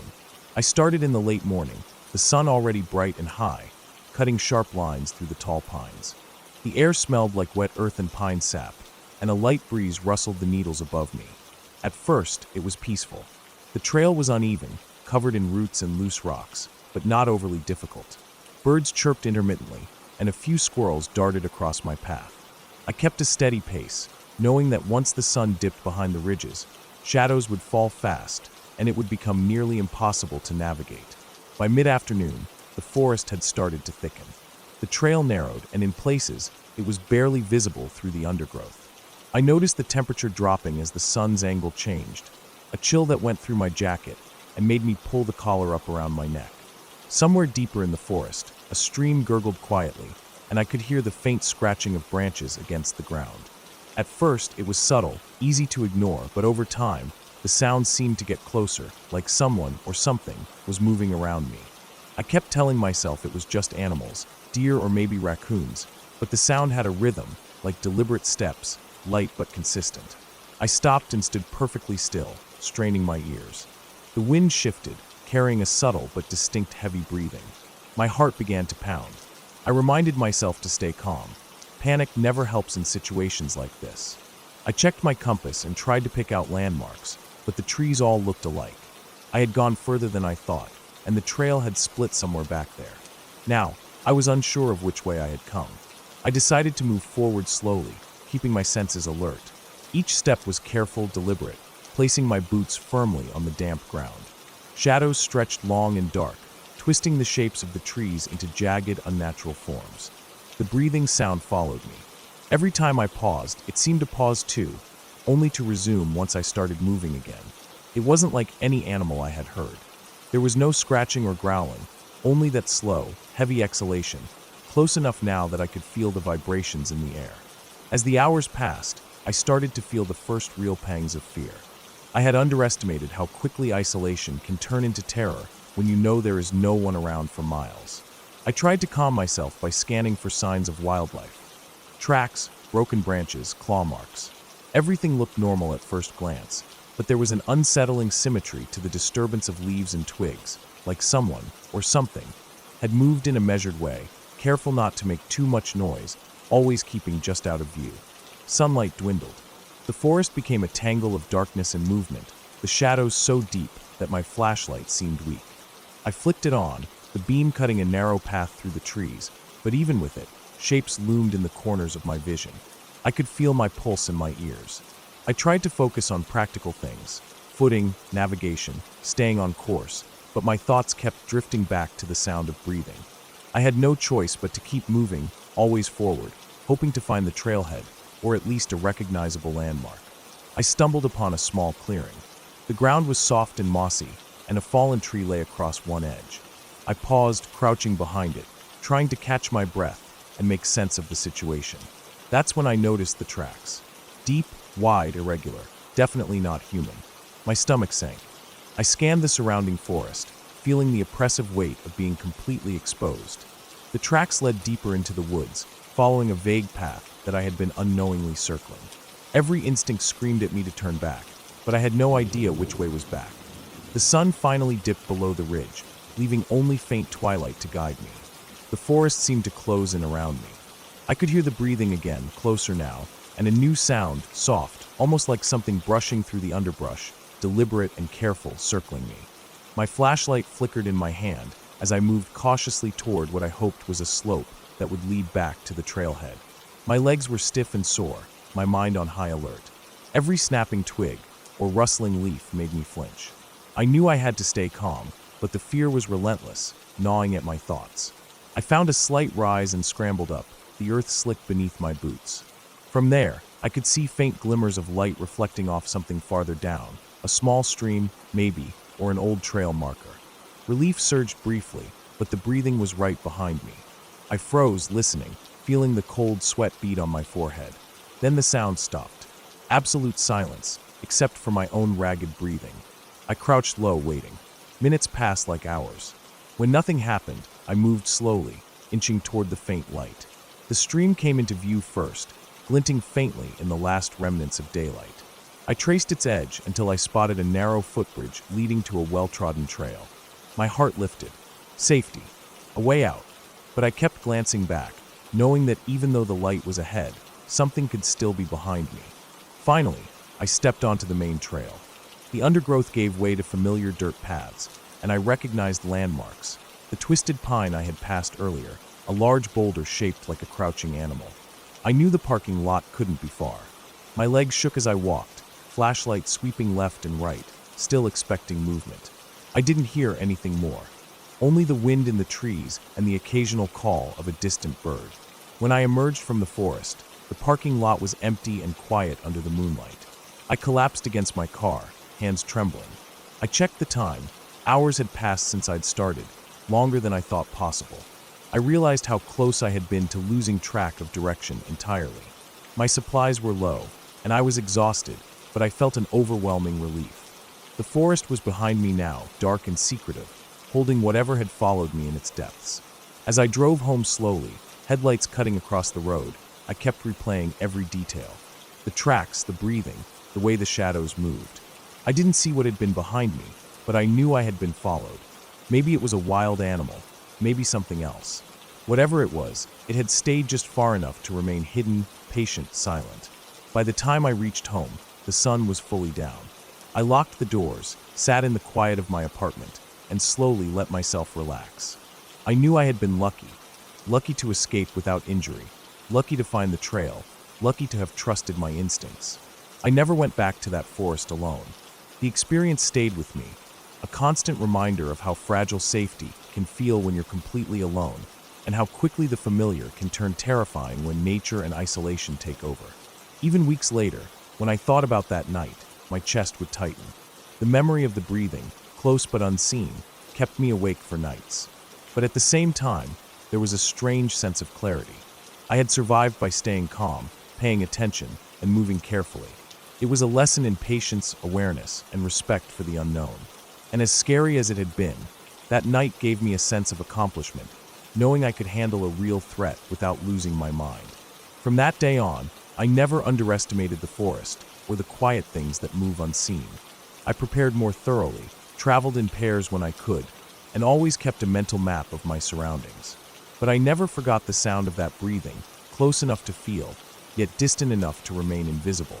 And even years later, whenever I walk along a remote trail, my senses sharpen, my heart beats a little faster, and I remember that night when I learned how quickly peace can turn into fear, and how long it takes to reclaim calm once it's lost.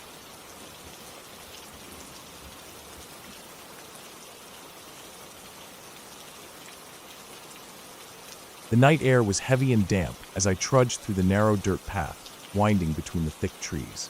The forest around me was dense, the kind where sunlight barely reaches the ground even at noon, and tonight, with the moon shrouded behind thick clouds, everything was drowned in darkness. The faint rustling of leaves in the cold breeze and the occasional crack of a twig beneath my boots were the only sounds accompanying me, and each one seemed far too loud in the quiet, amplifying the sense of isolation. I had been hiking all day, following a map I barely trusted, searching for a small clearing that was supposed to be ideal for camping. But as the night stretched on, I realized I was far off any path anyone would usually take. Every landmark I had counted on seemed to disappear in the shadows, and the forest felt like it was closing in, each tree a silent observer leaning over me. I finally reached what appeared to be a small opening, and decided it would have to do. The ground was uneven, covered with fallen branches and moss that had been soaking in the rain from earlier in the day. I set down my backpack and started gathering firewood, choosing pieces that were dry enough to catch fire quickly. As I worked, I noticed that the deeper parts of the forest around me were impossibly quiet, almost as if the normal nocturnal creatures had vanished. No owls, no rustling of small mammals, just an empty, suffocating stillness. I shook off the feeling of unease, telling myself that the forest was always this quiet in some areas at night. But the moment I struck a match and saw the small flame flicker to life, the shadows around me seemed to shift, becoming heavier, almost pressing against the light. The fire finally took hold, small flames licking the damp logs, casting flickering shadows on the nearby trees. I sat down close to it, warming my hands and letting the nervous energy drain from my body. The smell of wet earth and burning wood mingled in the air, grounding me for a moment, but the unease returned as soon as I started to hear faint noises again. It was subtle at first, a snapping of a branch here, a rustle of leaves there, always from the direction opposite of the clearing I had chosen. I froze, staring into the darkness, trying to tell my brain that it was just small animals, maybe a deer or a fox moving through the underbrush. But instinct told me otherwise. The sounds had a deliberate rhythm, a pattern that didn't belong to random forest life. It was soft at first, then gradually louder, closer, and my heart started pounding in my chest as I realized I might not be alone. I quickly scanned the clearing for anything that could offer cover, thinking of ways to protect myself if necessary. The firelight offered some visibility, but it barely reached the edges of the clearing. Shadows lurked just beyond the ring of light, and every movement made me flinch. I gathered a large branch, more of a makeshift weapon than anything else, and kept it close, my knuckles white from gripping it. Every instinct screamed to leave, but I couldn't just run blindly into the forest in the dark. I had no idea where I was. I had to be careful, had to make sure I knew the terrain first. Minutes stretched into what felt like hours. Every crack, every rustle sent me into a panic, but there was no clear sign of what or who was moving out there. Then I heard it, unmistakable, a low, deliberate footstep, heavy, pressing down on the soft forest floor just beyond the trees. It wasn't a person walking casually. It was deliberate, careful, calculating. My stomach dropped, and I realized that whoever it was had been watching me for some time. The hair on my arms stood on end. I debated leaving the fire, thinking I could sneak away, but the thought of stumbling through the dark, potentially into the hands of whoever was out there, terrified me more. I had to hold my ground. I decided to make the area around the fire seem more occupied, throwing a few branches into the flames, making them flare. The crackling fire lit up more of the clearing, and I caught the faintest glimpse of movement just at the edge of the light. A shadow taller than a man, shifting from tree to tree, pausing, watching. My heart was hammering so hard I could feel it in my throat. I forced myself to breathe slowly, trying to think rationally. Whoever, or whatever, was out there, they hadn't made any sound beyond the footsteps. No voice, no calls. Just presence. It was unnatural in its silence. Then, without warning, the wind shifted and a scent hit me. Not earthy or animal-like, but metallic, sharp. Blood. My stomach lurched. I scanned the darkness, every nerve on edge. I considered packing up and running, but I knew that once I stepped into the shadows, I'd be invisible to anyone else and completely at their mercy. I had to outthink them, not outpace them. Hours passed with this tense standoff. I barely dared move, feeding the fire only enough to keep the light alive, keeping my eyes constantly scanning the edges of the clearing. At some point, the rustling stopped, and the forest returned to its eerie quiet. I allowed myself a brief moment of relief, though my muscles stayed tight, ready to react. It was dawn, or close to it, when I finally noticed faint light breaking through the treetops. The fire had dwindled, and I knew I couldn't afford to stay any longer. I packed up slowly, deliberately, making sure not to snap any twigs or make noise that could reveal my presence. Every step felt like it echoed across the forest. I found a narrow trail leading away from the clearing, barely visible in the dim morning light. Following it, I kept my eyes peeled, but there was no one in sight. The trail led me to a small stream, the sound of running water filling my ears and masking any other sounds.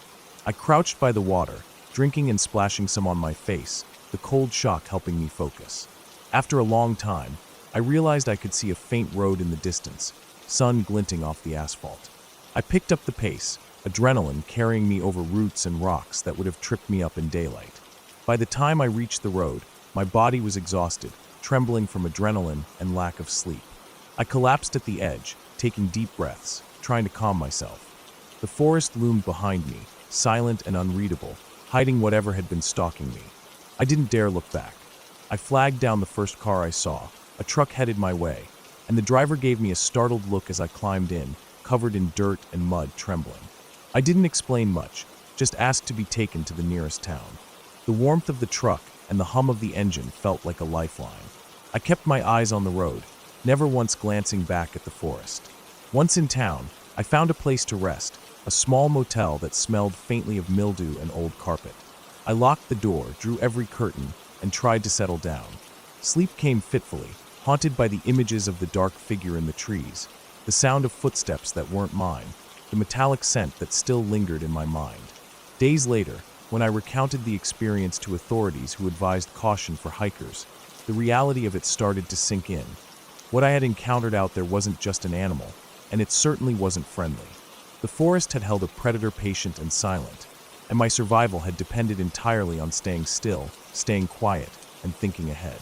I never went back to that trail. I mapped out safer routes, joined group hikes, and carried extra safety equipment. But the memory of the heavy steps, the unseen watcher, and the suffocating silence of the forest stayed with me. It changed the way I approached nature, respect turning into wariness, and thrill into careful calculation. The experience left a scar that wasn't visible on my skin, but etched into the way I perceived the wilderness. I learned that the forest isn't forgiving, and danger doesn't always announce itself. Sometimes it waits patiently, unseen, until the perfect moment to strike, or to let you walk away, trembling but alive. I survived that night because of caution, observation, and a relentless focus on small details that might seem insignificant at first, but can mean the difference between life and death. The forest had tested me, and I had emerged from it, shaken but unbroken, carrying a lesson I would never forget.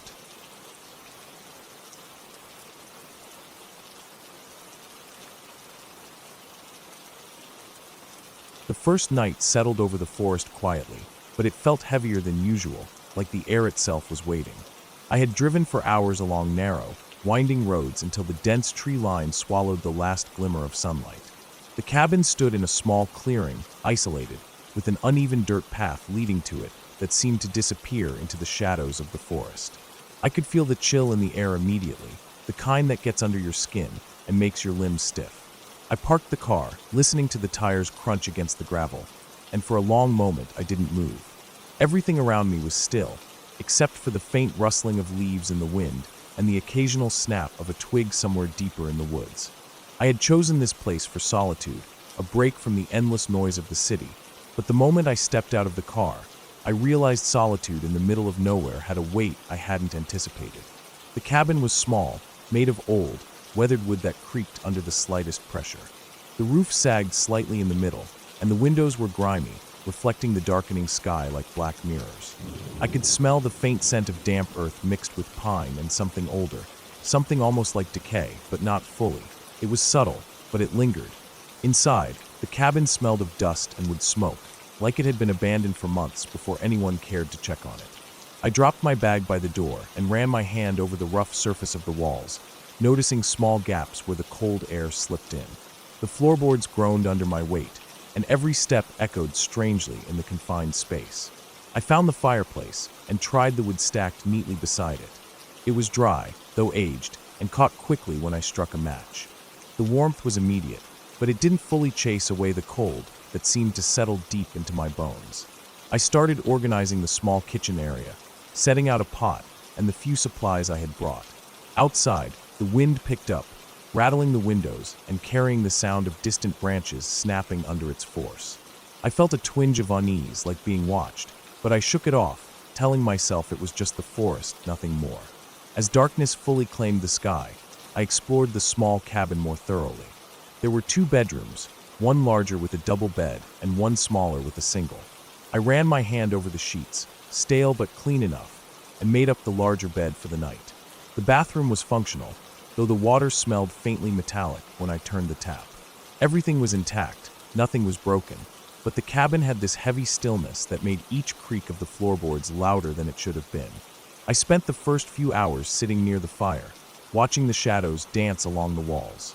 My mind kept flicking to noises outside, the distant snap of a branch, the faint rustle of movement I couldn't place. I reminded myself that it was just animals, deer or perhaps foxes moving through the trees. But when I looked out the window, all I saw were the deep shadows of the forest, black and endless. The clearing around the cabin felt smaller under the night sky, the shadows of the trees stretching toward it like fingers. Sleep didn't come easily. Every time I closed my eyes, the wind seemed to shift, carrying with it a new sound. A soft scrape across the outer wall, the faint crunch of leaves underfoot, so slight it could have been imagined. But each time I sat up and peered into the darkness, nothing moved. I tried to convince myself it was paranoia, but the tension in my chest only grew.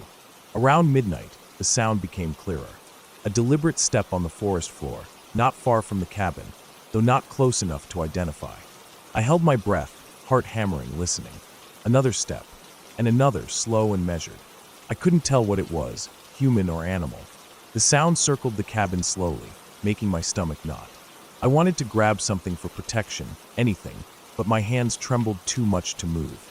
The fire crackled loudly, the only light and warmth I had, and I stared into it, trying to focus, trying to convince myself it was nothing. Minutes stretched. Each step outside seemed heavier, deliberate, almost taunting in its timing. I could hear the faint scrape of a boot, or claws, against the dirt path. My chest ached with adrenaline. I wanted to call out, to demand that whoever, or whatever, was there leave, but the thought of opening the door made my stomach twist. I realized how truly alone I was, surrounded by darkness and the sound of someone, or something, moving outside my fragile walls. I stayed awake for hours, eyes fixed on the window, fire dying slowly in the hearth. The steps continued, pacing, circling the cabin, stopping, starting again. At some point, I began to notice something else. Small, faint marks in the dirt outside, pressed into the soft earth of the clearing. They weren't large, maybe the size of a man's boot, but the spacing was uneven, like whoever left them was staggering or trying to move quietly while observing. I crouched low to the floor, tracing their path with my eyes. They stopped at the corner of the cabin, paused, and then seemed to disappear into the trees. Morning didn't come soon enough. I stayed vigilant, listening for any movement outside. The first gray light revealed more details. The ground was marked with scattered footprints and shallow impressions, the broken twigs and trampled underbrush forming a clear path that ended abruptly at the edge of the forest. Nothing had touched the cabin itself, nothing broken or moved inside. I felt an odd relief mixed with lingering fear. It was over, at least for now. I spent the next few hours preparing to leave. I gathered my supplies, checked the doors and windows, and packed the car carefully.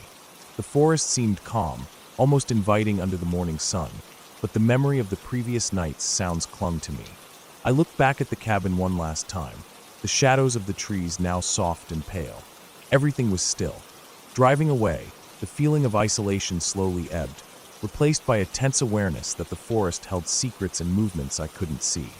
My hands gripped the steering wheel, knuckles white, as I retraced the narrow, winding road back to civilization.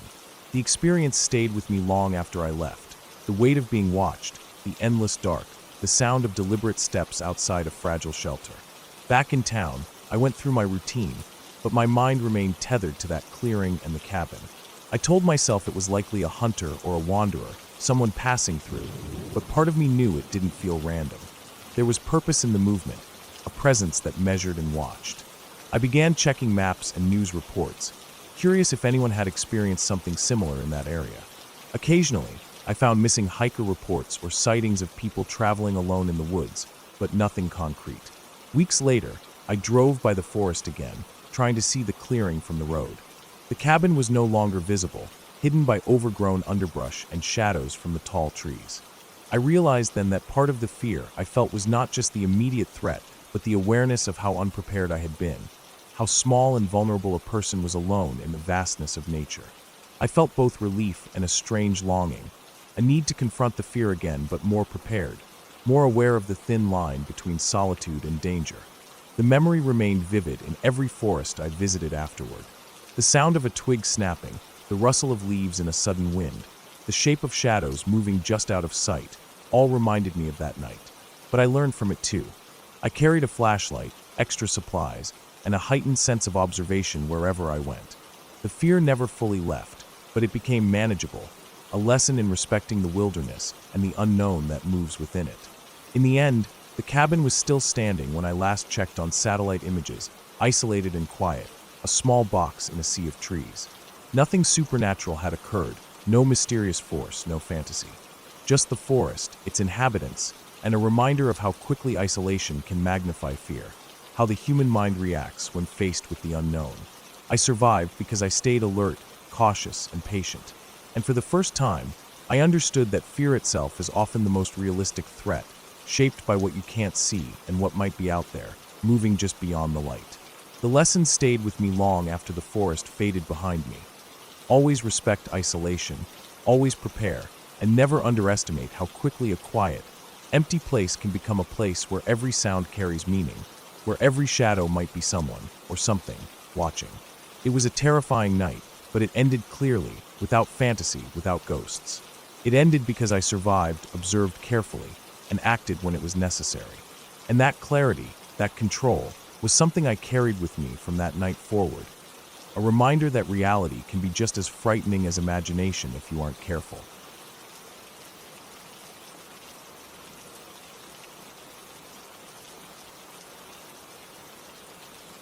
The sun had already dipped low behind the hills when I drove down the narrow, twisting road toward the small cabin I had rented for the weekend.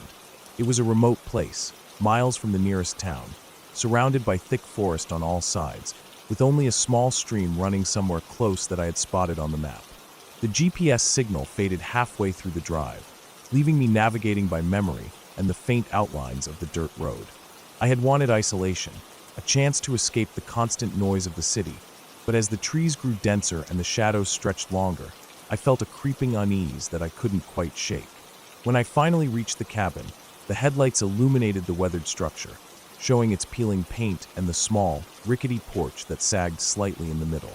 I parked and stepped out, the cool air smelling of damp earth and pine. The silence was almost physical, pressing in from all sides. Even the sound of the wind felt distant, muffled by the dense forest. I carried my bag inside, fumbling with the keys that had been left in a lockbox as instructed. The door creaked loudly when I pushed it open, echoing in the empty interior. The cabin was small, just a single room with a tiny kitchen in one corner and a loft above where the bed was. It smelled faintly of mold and wood smoke, but otherwise it was functional enough. I set my bag down and tried to settle in, telling myself that the isolation was exactly why I had come. Night fell quickly.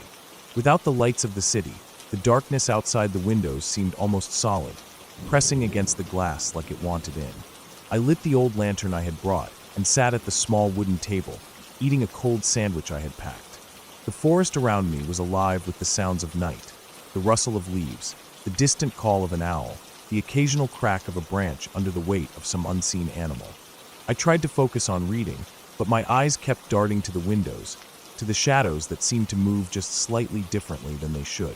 I told myself it was just my imagination. Around midnight, I decided to go outside for a walk, thinking the fresh air would calm my nerves. The moon had risen, casting pale silver light over the uneven ground. As I stepped onto the porch, the crunch of gravel under my boots sounded louder than it should have, and I realized how silent everything else had become. The usual nighttime sounds, the rustling of small animals, the distant call of birds, had faded almost entirely.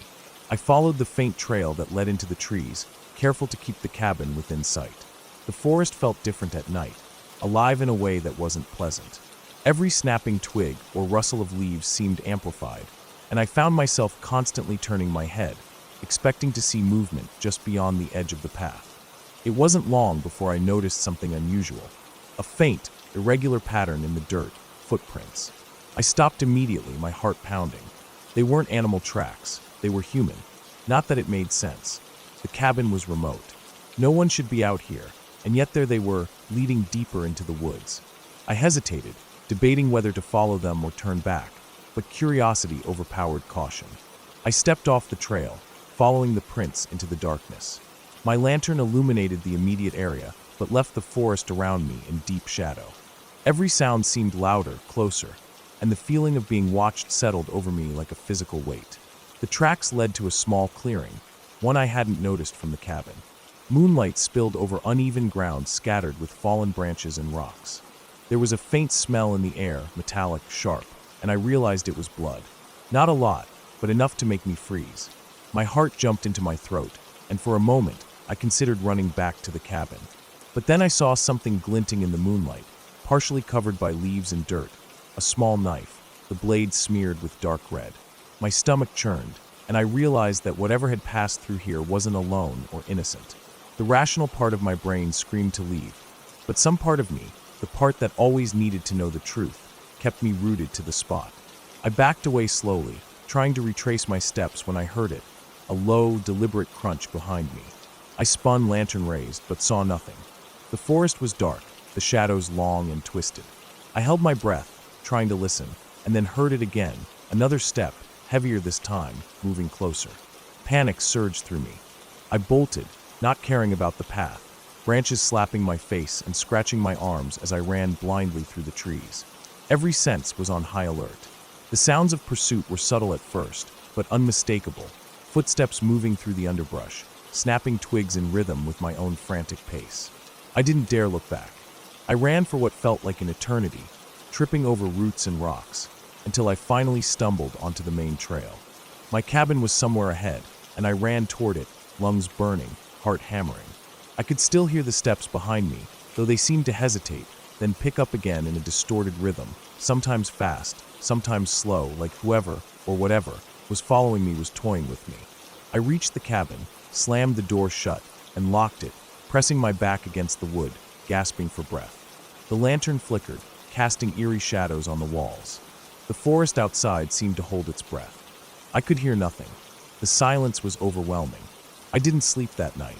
I sat in the corner, clutching the knife from the kitchen, every muscle tensed. The hours stretched endlessly, each minute heavier than the last. I listened to the wind, the leaves, the small sounds outside, every shadow in the room twisting into something dangerous in my mind. Dawn eventually came, though not with relief, only with exhaustion and the faintest sense of hope.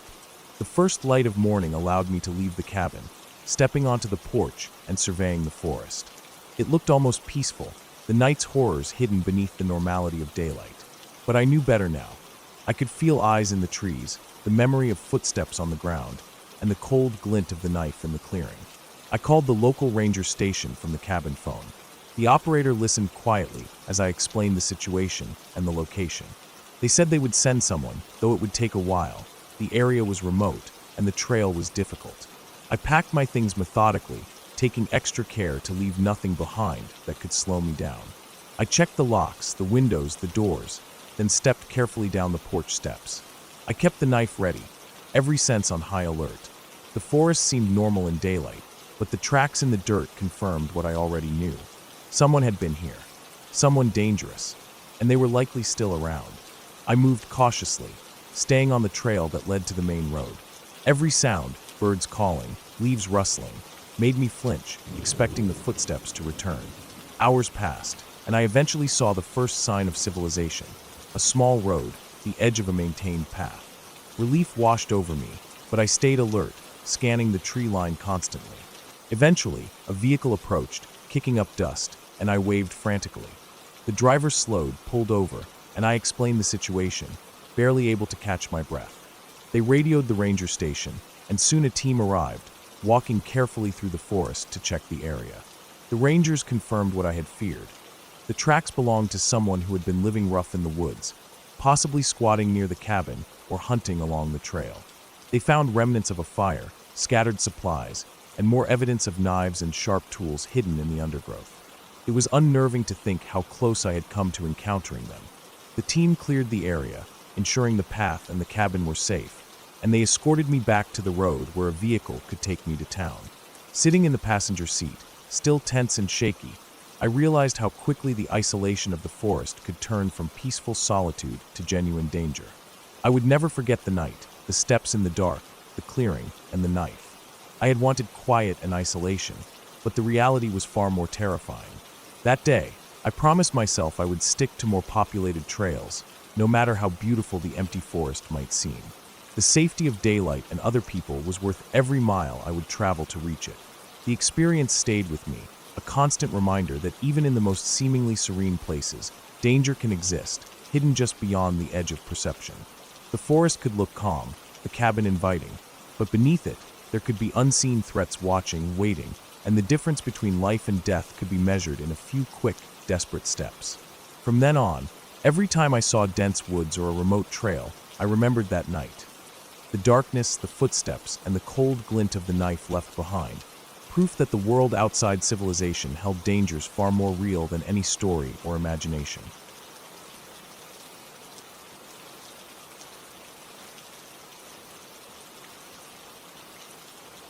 I had been driving all day, winding through back roads that cut across empty fields and thick patches of forest.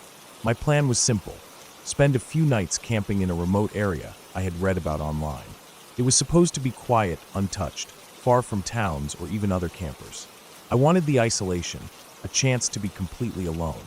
By the time I reached the small dirt path leading into the woods, the sun was dipping low, burning orange along the horizon.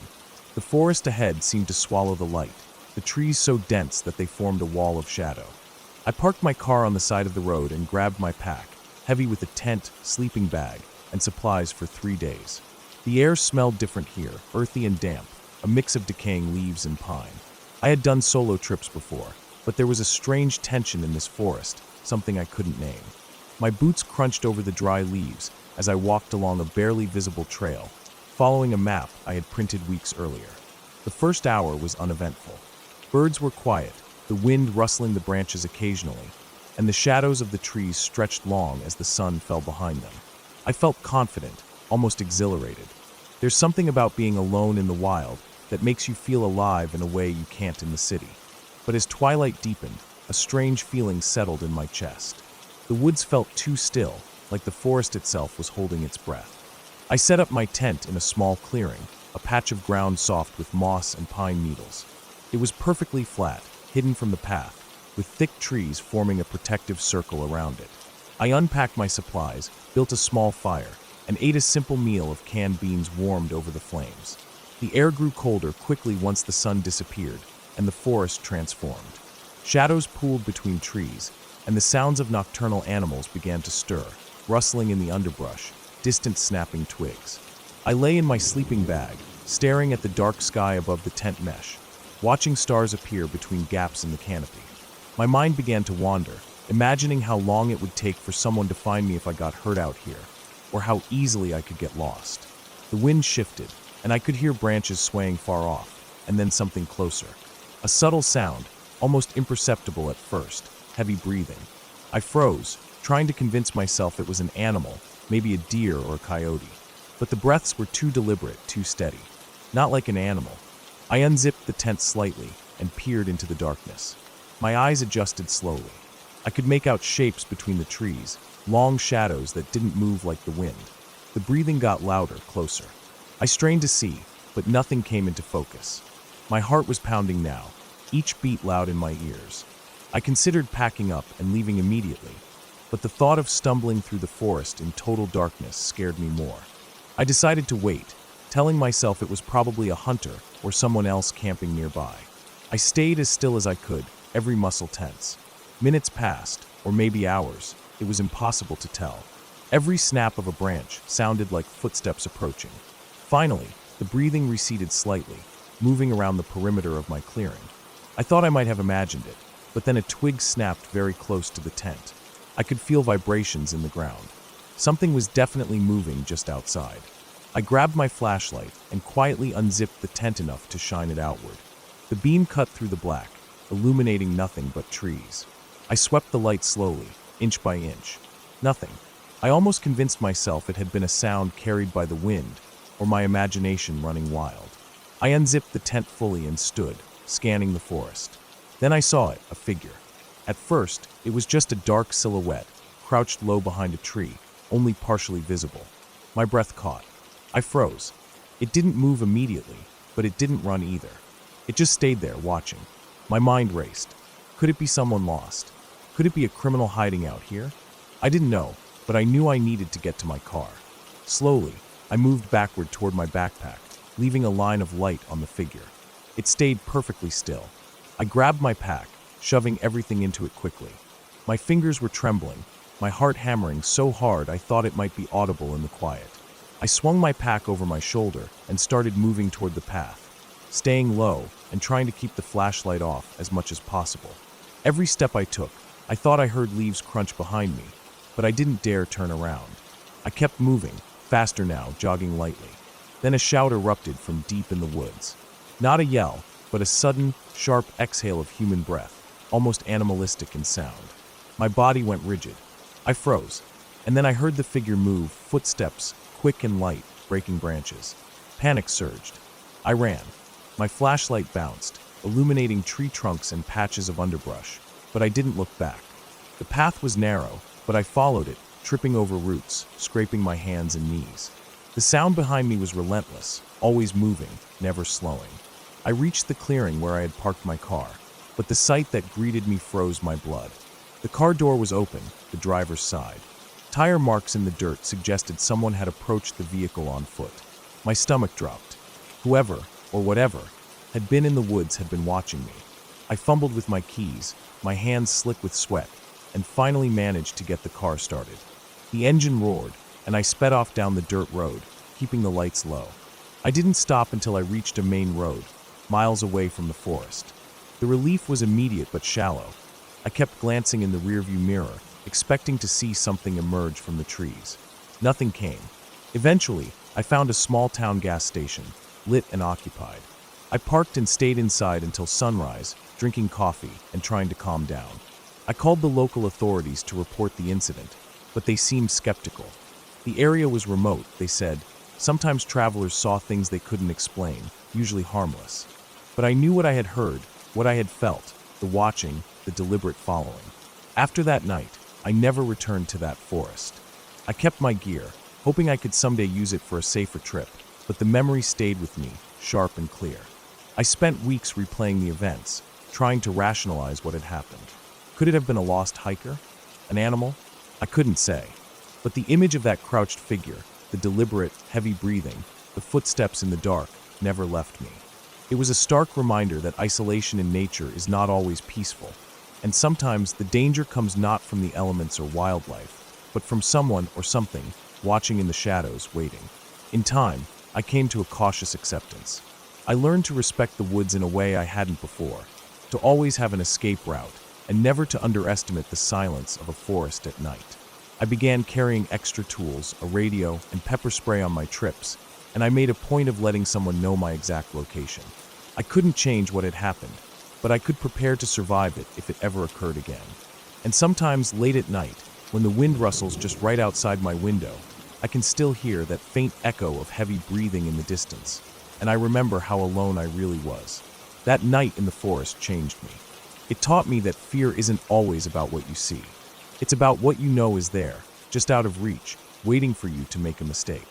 And surviving it doesn't erase the memory, it sharpens it, etching it into your mind, so you never forget how fragile safety can be.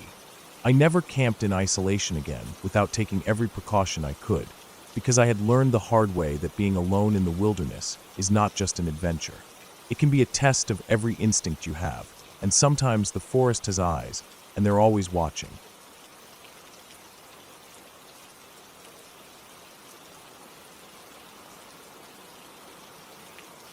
The first time I realized how alone I could be in the woods, I didn't notice it at first.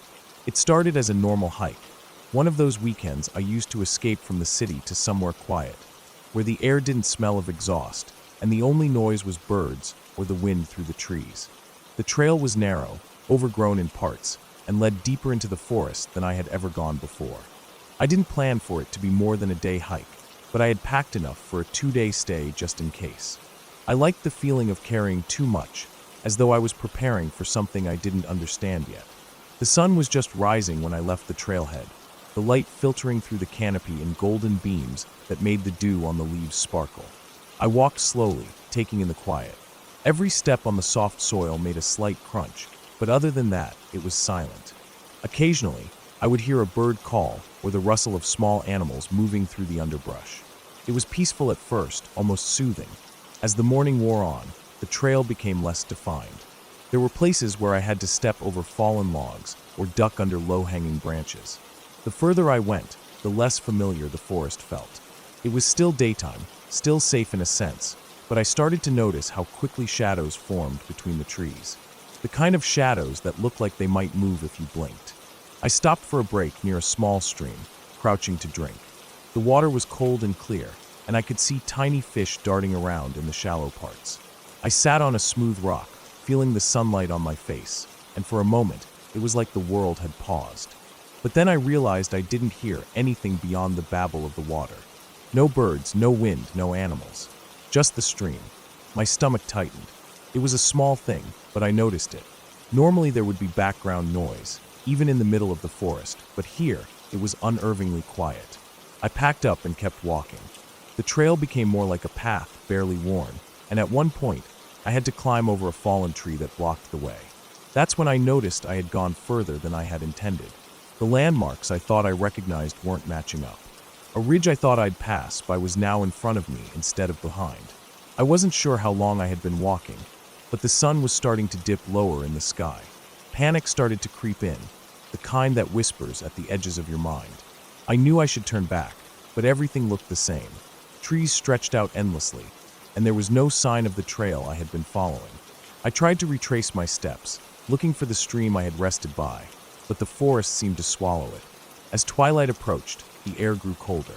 I was still several miles from the trailhead, I realized, and I hadn't even eaten much during the day. My backpack was heavy, my legs were sore, and every rustle in the underbrush made me jump. I knew I wasn't alone out here. It was a simple, primal awareness. You feel it when you're deep in the woods, far from anything human. Something was watching, or at least, the thought of it was enough to make my heart race. I found a small clearing, and decided I would camp for the night. I didn't have a tent, only a tarp and a sleeping bag. The ground was uneven, full of rocks and roots, but I managed to clear a spot just big enough to lay down. I built a small fire using dry branches I found nearby. The first sparks caught, and the flames cast flickering shadows around me. The fire made me feel slightly safer, but it also drew attention. I couldn't shake the feeling that something was out there, just beyond the reach of the firelight.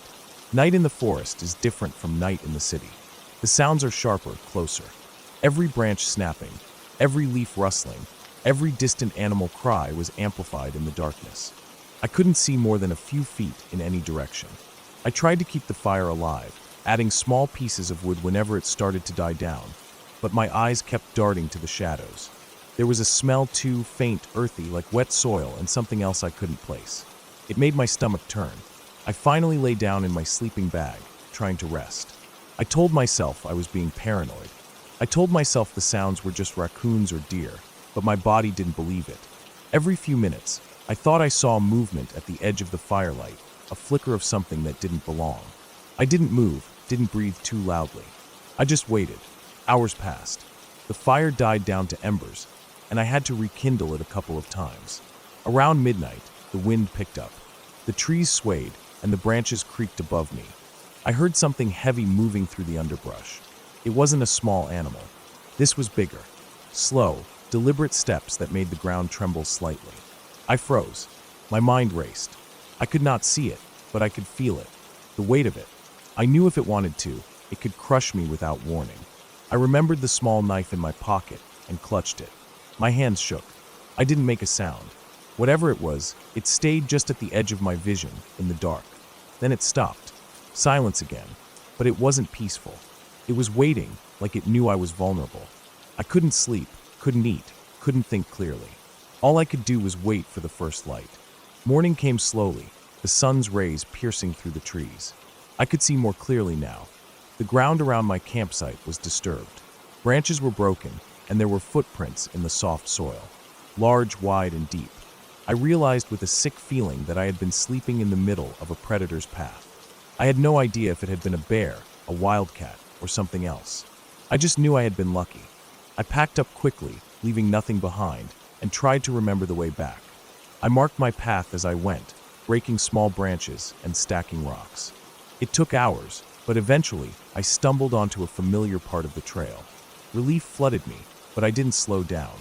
I walked quickly, keeping my eyes on the shadows, listening to the wind, the birds, anything that told me I was leaving.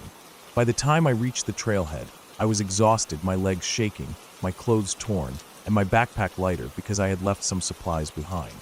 I drove home in a daze, unable to stop thinking about what could have happened if I had fallen asleep for a minute longer, or if the fire had gone out sooner.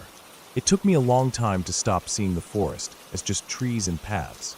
Every time I close my eyes, I see those shadows, the movement just beyond the light. The way the forest can make you feel completely alone, even when you are breathing the same air you've breathed your whole life. I don't go hiking in remote woods anymore. I don't need to.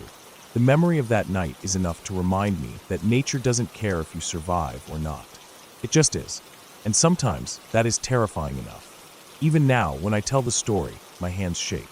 Not because I'm remembering the walk or the climb, but because I remember what it felt like to be powerless, to feel something watching and waiting, knowing I could not see it and could not fight it. That lesson, the understanding of how small and fragile I am in the vastness of the woods, has stayed with me. And I carry it everywhere, in the way I walk through forests, in the way I lock my doors at night, in the way I respect the quiet and the darkness. I survived, and that was enough. I made it out alive, but I will never forget the night I realized just how easy it could have been for the forest to claim me, and how quickly the line between calm and terror can vanish when you are truly alone.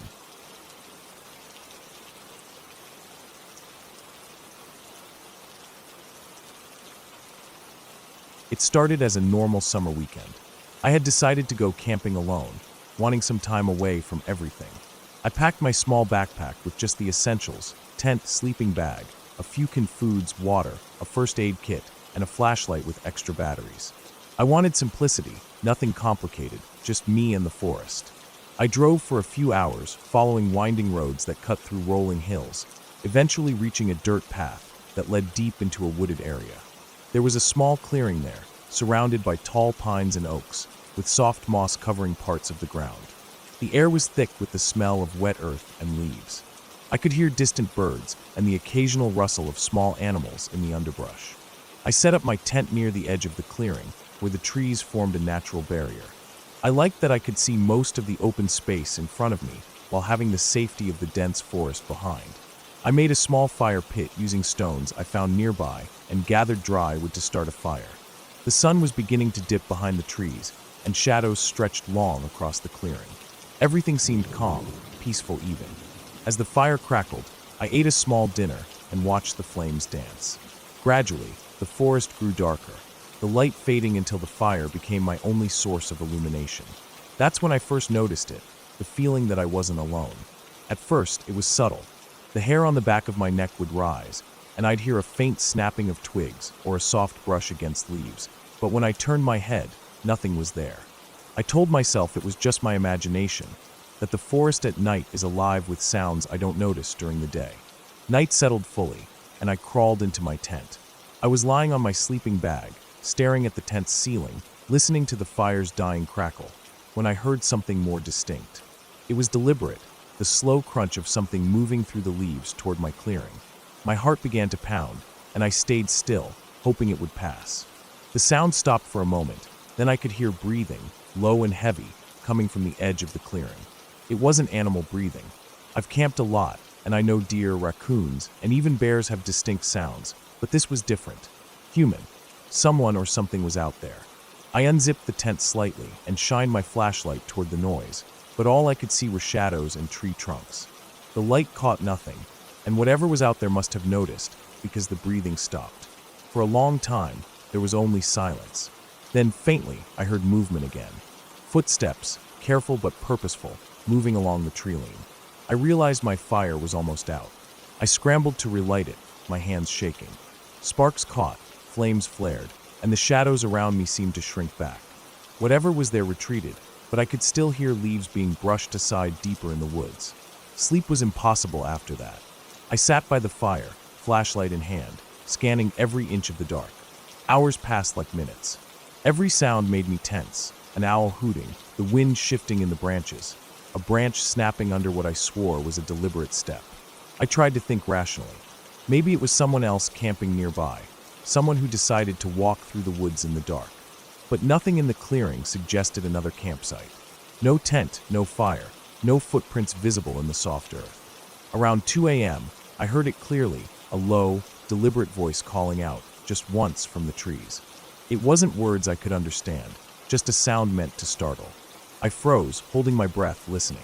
Then came another step, closer this time. I realized the figure wasn't moving along the tree line. They were moving directly toward me. My body went rigid. I thought about running, but if I left the fire, I'd be completely blind in the forest. I grabbed my small camping knife and a flashlight and slowly rose, keeping my eyes on the edge of the tree line. The figure emerged, finally visible in the firelight. It was a man tall, wearing dark clothes that blended with the shadows. His face was obscured, but I could see the outline of him clearly against the fire. He stopped just at the tree line, not advancing further, just watching. My mind raced, thinking about self-defense, calling the police, trying to remember if anyone had cell signal here. I checked my phone, no service. I realized I had only one option: get to the car. I had parked about a quarter-mile down the dirt path. If I could make it there, lock the doors, and drive away, I'd be safe. I quietly backed toward the trees opposite the path, keeping low, trying to make as little noise as possible. The man didn't move, just stood there like a predator waiting. I held my breath as I stepped on a branch, praying it wouldn't snap. It did, a small crack that sounded loud in the still night. The man's head turned sharply, and I froze again. For a moment, I thought he might run toward me. Then slowly, he began moving again, parallel to the clearing, keeping the trees between us. I seized the chance and bolted, running hard, my feet pounding the dirt, heart hammering so loudly I thought he could hear it. I didn't look back, just ran, dodging low branches, trying not to trip over roots. The flashlight I carried barely illuminated the path, and I had to use one hand to push branches away from my face. Every few seconds, I thought I heard him behind me, but I never dared to look. Finally, after what felt like an eternity, I saw my car's headlights reflecting faintly in the darkness. I sprinted the last few meters, throwing myself into the driver's seat, fumbling with the keys. My hands were shaking violently. I locked the doors, turned the engine on, and peeled out of the dirt path as fast as I dared. My headlights cut through the trees, but when I glanced in the rearview mirror, the man was gone. It was as if he had melted into the night. I drove for hours, sticking to well-lit roads, and stopping only when I knew I was near towns with people around. The sun began to rise, casting a pale light over the roads, and only then did I begin to feel a little relief. I thought about the man, about how close I had come to him, and I realized that in situations like that, luck and presence of mind are everything. I could have been caught if I had frozen or hesitated. When I got home, I called the local sheriff and reported the incident. They took my statement seriously, but had no patrols in the area that night, and no one else had reported anything. I went back to the campsite during daylight a week later, cautiously. Everything was quiet, peaceful, just like any normal forest. No footprints, no signs of anyone else being there. It was as if the night's terror had never existed, except for the memory etched in my mind. I still think about that night. The fear, the silence, the sense that someone was watching me, it lingers. I've camped alone since, but I never go anywhere without making sure there's cell signal, extra light, and a clear escape route. I learned that the forest can be peaceful and beautiful, but it can also hide dangers that aren't obvious until they are right in front of you. I survived because I kept moving, stayed aware, and trusted my instincts. And every time I drive past that dirt path, I remember the cold eyes in the darkness, and I make a promise to never let my guard down in the wilderness again.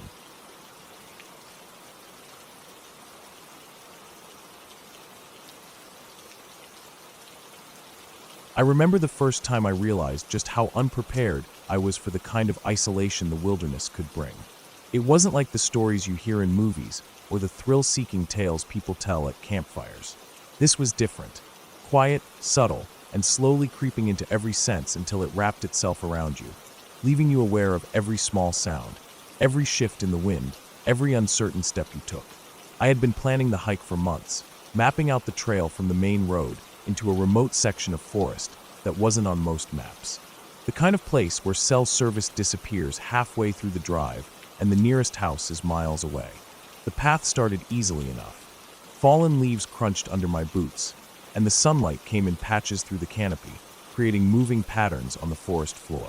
I carried my pack with the usual essentials: water, a small stove, food enough for 2 days, a flashlight, and an extra battery.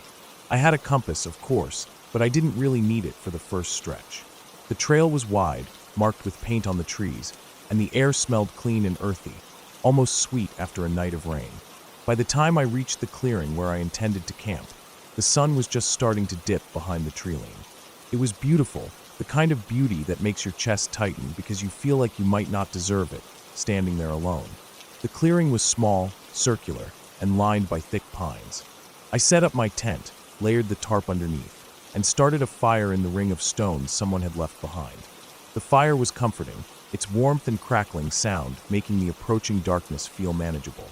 I cooked a small meal and ate slowly, watching the shadows grow, stretching long fingers across the clearing.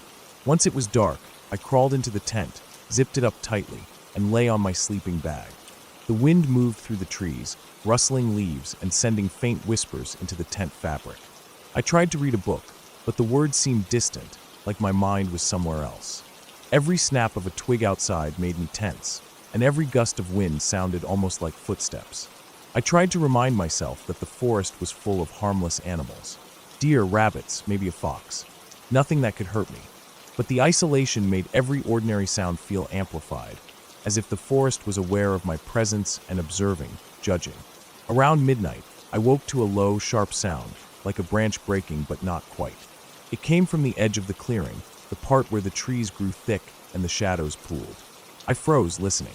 The sound repeated, this time accompanied by another noise, heavier, deliberate. Something was moving out there, just beyond the light of my fire. My first thought was a deer or a wild boar, but then I remembered the tracks I had seen earlier on the trail. Large, spread-out prints, deeper than any deer's. A mountain lion maybe, or a coyote. I told myself to stay calm. I told myself the fire would keep it away. I told myself I was safe. But my pulse wouldn't slow. The noises grew closer. Not fast, but deliberate, like something was circling, testing the perimeter, listening.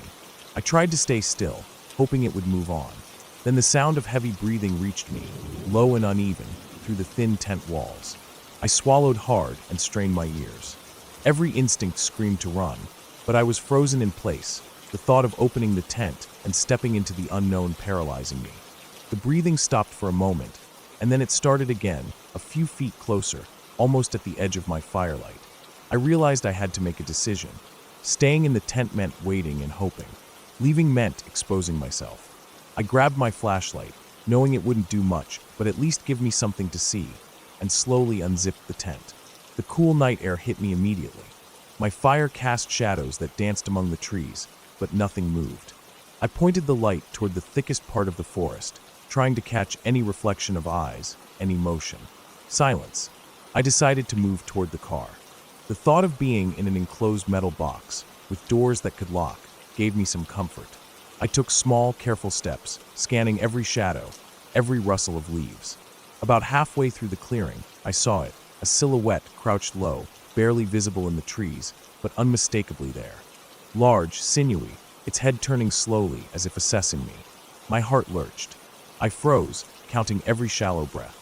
The animal didn't move aggressively, didn't charge, but I knew one wrong move could provoke it.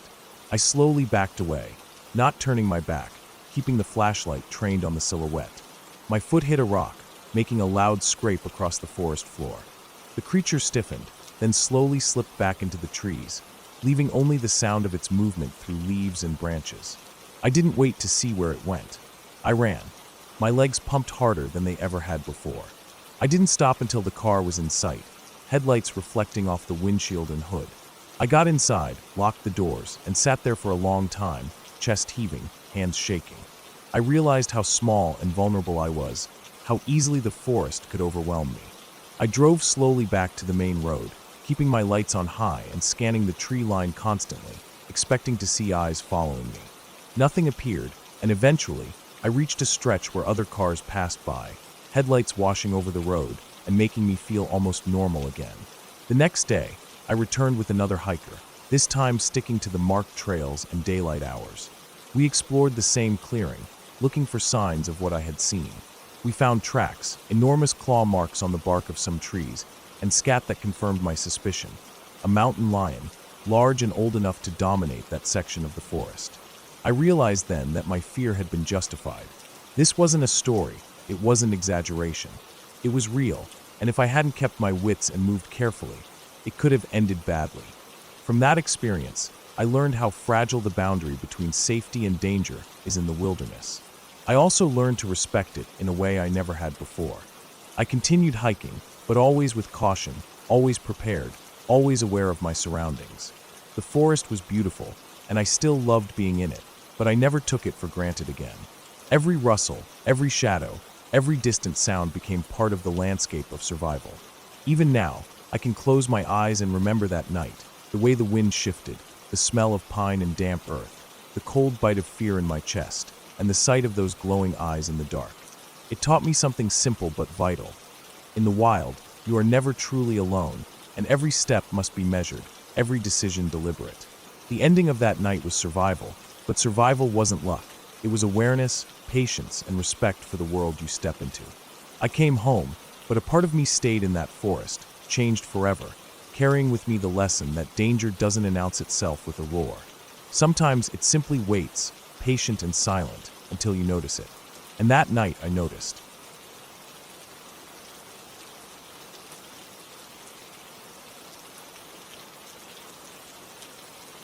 I remember the first night like it was burned into my memory. I had decided to take a short trip into the mountains alone, hoping to escape the constant noise of the city. I thought the isolation would be peaceful, a break from the endless hum of traffic, people, and deadlines. I packed my car with just the essentials: a small tent, a sleeping bag, a backpack with a few days' worth of food and water, a flashlight, and a basic first aid kit. I avoided bringing anything that would make me a burden to myself. No generator, no heavy gear, just the bare necessities. The road wound its way up into the forest, narrow and steep, flanked by dense trees that blocked out the sun as I drove. By the time I reached the clearing I had picked for camping, it was late afternoon. The air was crisp, almost cold despite it being summer, carrying the smell of wet earth and pine. I parked my car at the edge of the clearing and stepped out, feeling the soft soil give slightly beneath my boots. The sun was already low, casting long shadows through the trees, and the quiet was almost overwhelming. No birds sang. No wind stirred the branches. Only the faint rustle of leaves under my own feet broke the stillness. I set up my tent slowly, making sure it was anchored well into the ground, because I knew mountain winds could come up without warning. I unpacked my food and water, making a small, tidy pile at the side, and I even prepared a small fire pit with rocks I found nearby, imagining the crackle of flames and warmth I'd need once night fell. As I started walking a short distance from my campsite to collect firewood, the forest seemed to grow heavier, the shadows darker. Every step I took made a soft crunch on the fallen leaves, but sometimes I thought I could hear something else. A twig snapping under weight heavier than mine, a faint shuffle somewhere just beyond the corner of my vision. I kept telling myself it was just the wind, just the forest settling, just my imagination. But even as I reassured myself, the feeling of being watched wouldn't go away. My skin prickled, and my heart rate went up slightly. I tried to focus on the wood in front of me, thick branches and dry logs that would make the fire last. But the shadows seemed to shift even when I stopped moving. By the time I returned to my camp with a modest pile of wood, the sun had disappeared completely, leaving the forest in shades of gray and black. I built a small fire, the flames providing a circle of light that kept the surrounding darkness at bay. Sitting close to it, I ate some cold food, listening to the occasional pop from burning wood, and tried to convince myself everything was normal. The forest should have been peaceful, beautiful, even comforting, but the hair on the back of my neck remained rigid. Every snap of a branch, every whisper of wind through the pines made me tense, made me grip the edge of my backpack. After eating, I decided to explore a bit more before sleeping, hoping to tire myself out so I could rest easier. I moved slowly, using my flashlight sparingly to preserve batteries. The beam of light cut through the darkness in a thin cylinder, and everything beyond it was black and unknowable. At first, it was just trees, moss, and rocks, but then I started noticing the way the forest floor seemed uneven, how certain areas were trampled as if someone, or something, had passed through recently. Leaves were crushed in patterns that weren't natural, and I could see faint impressions in the soil that looked like footprints. Too big to be mine, not human, not animal in any recognizable way. My stomach sank. I told myself to calm down, that maybe it was just deer or bears, but the tracks didn't match anything I had seen in wildlife guides. And then I noticed something else, the silence. In the city, even at night, there is background noise, cars, distant conversations, sirens. But here, there was nothing except the sound of my own breathing and the faint crackle of my flashlight batteries. I realized I hadn't heard an animal sound since I'd arrived. No owls, no coyotes, no insects. That absence made the darkness feel thicker, more oppressive. I decided to return to the fire and settle in for the night. As I walked back, my flashlight flickered and went out, leaving me in pitch darkness for a few seconds. My fingers fumbled for the spare bulb in my pocket, and when I finally got it to work again, the beam illuminated a figure, or what I thought was a figure, standing at the far edge of the clearing. I froze. It wasn't moving, just there, completely still, blending almost perfectly with the trees. I couldn't tell if it was a person, an animal, or some trick of shadows. My pulse thumped violently in my ears, my hands shook, and I considered running, but my brain forced me to stay calm. I rationalized that it was probably a fallen tree, or a rock that looked like something else.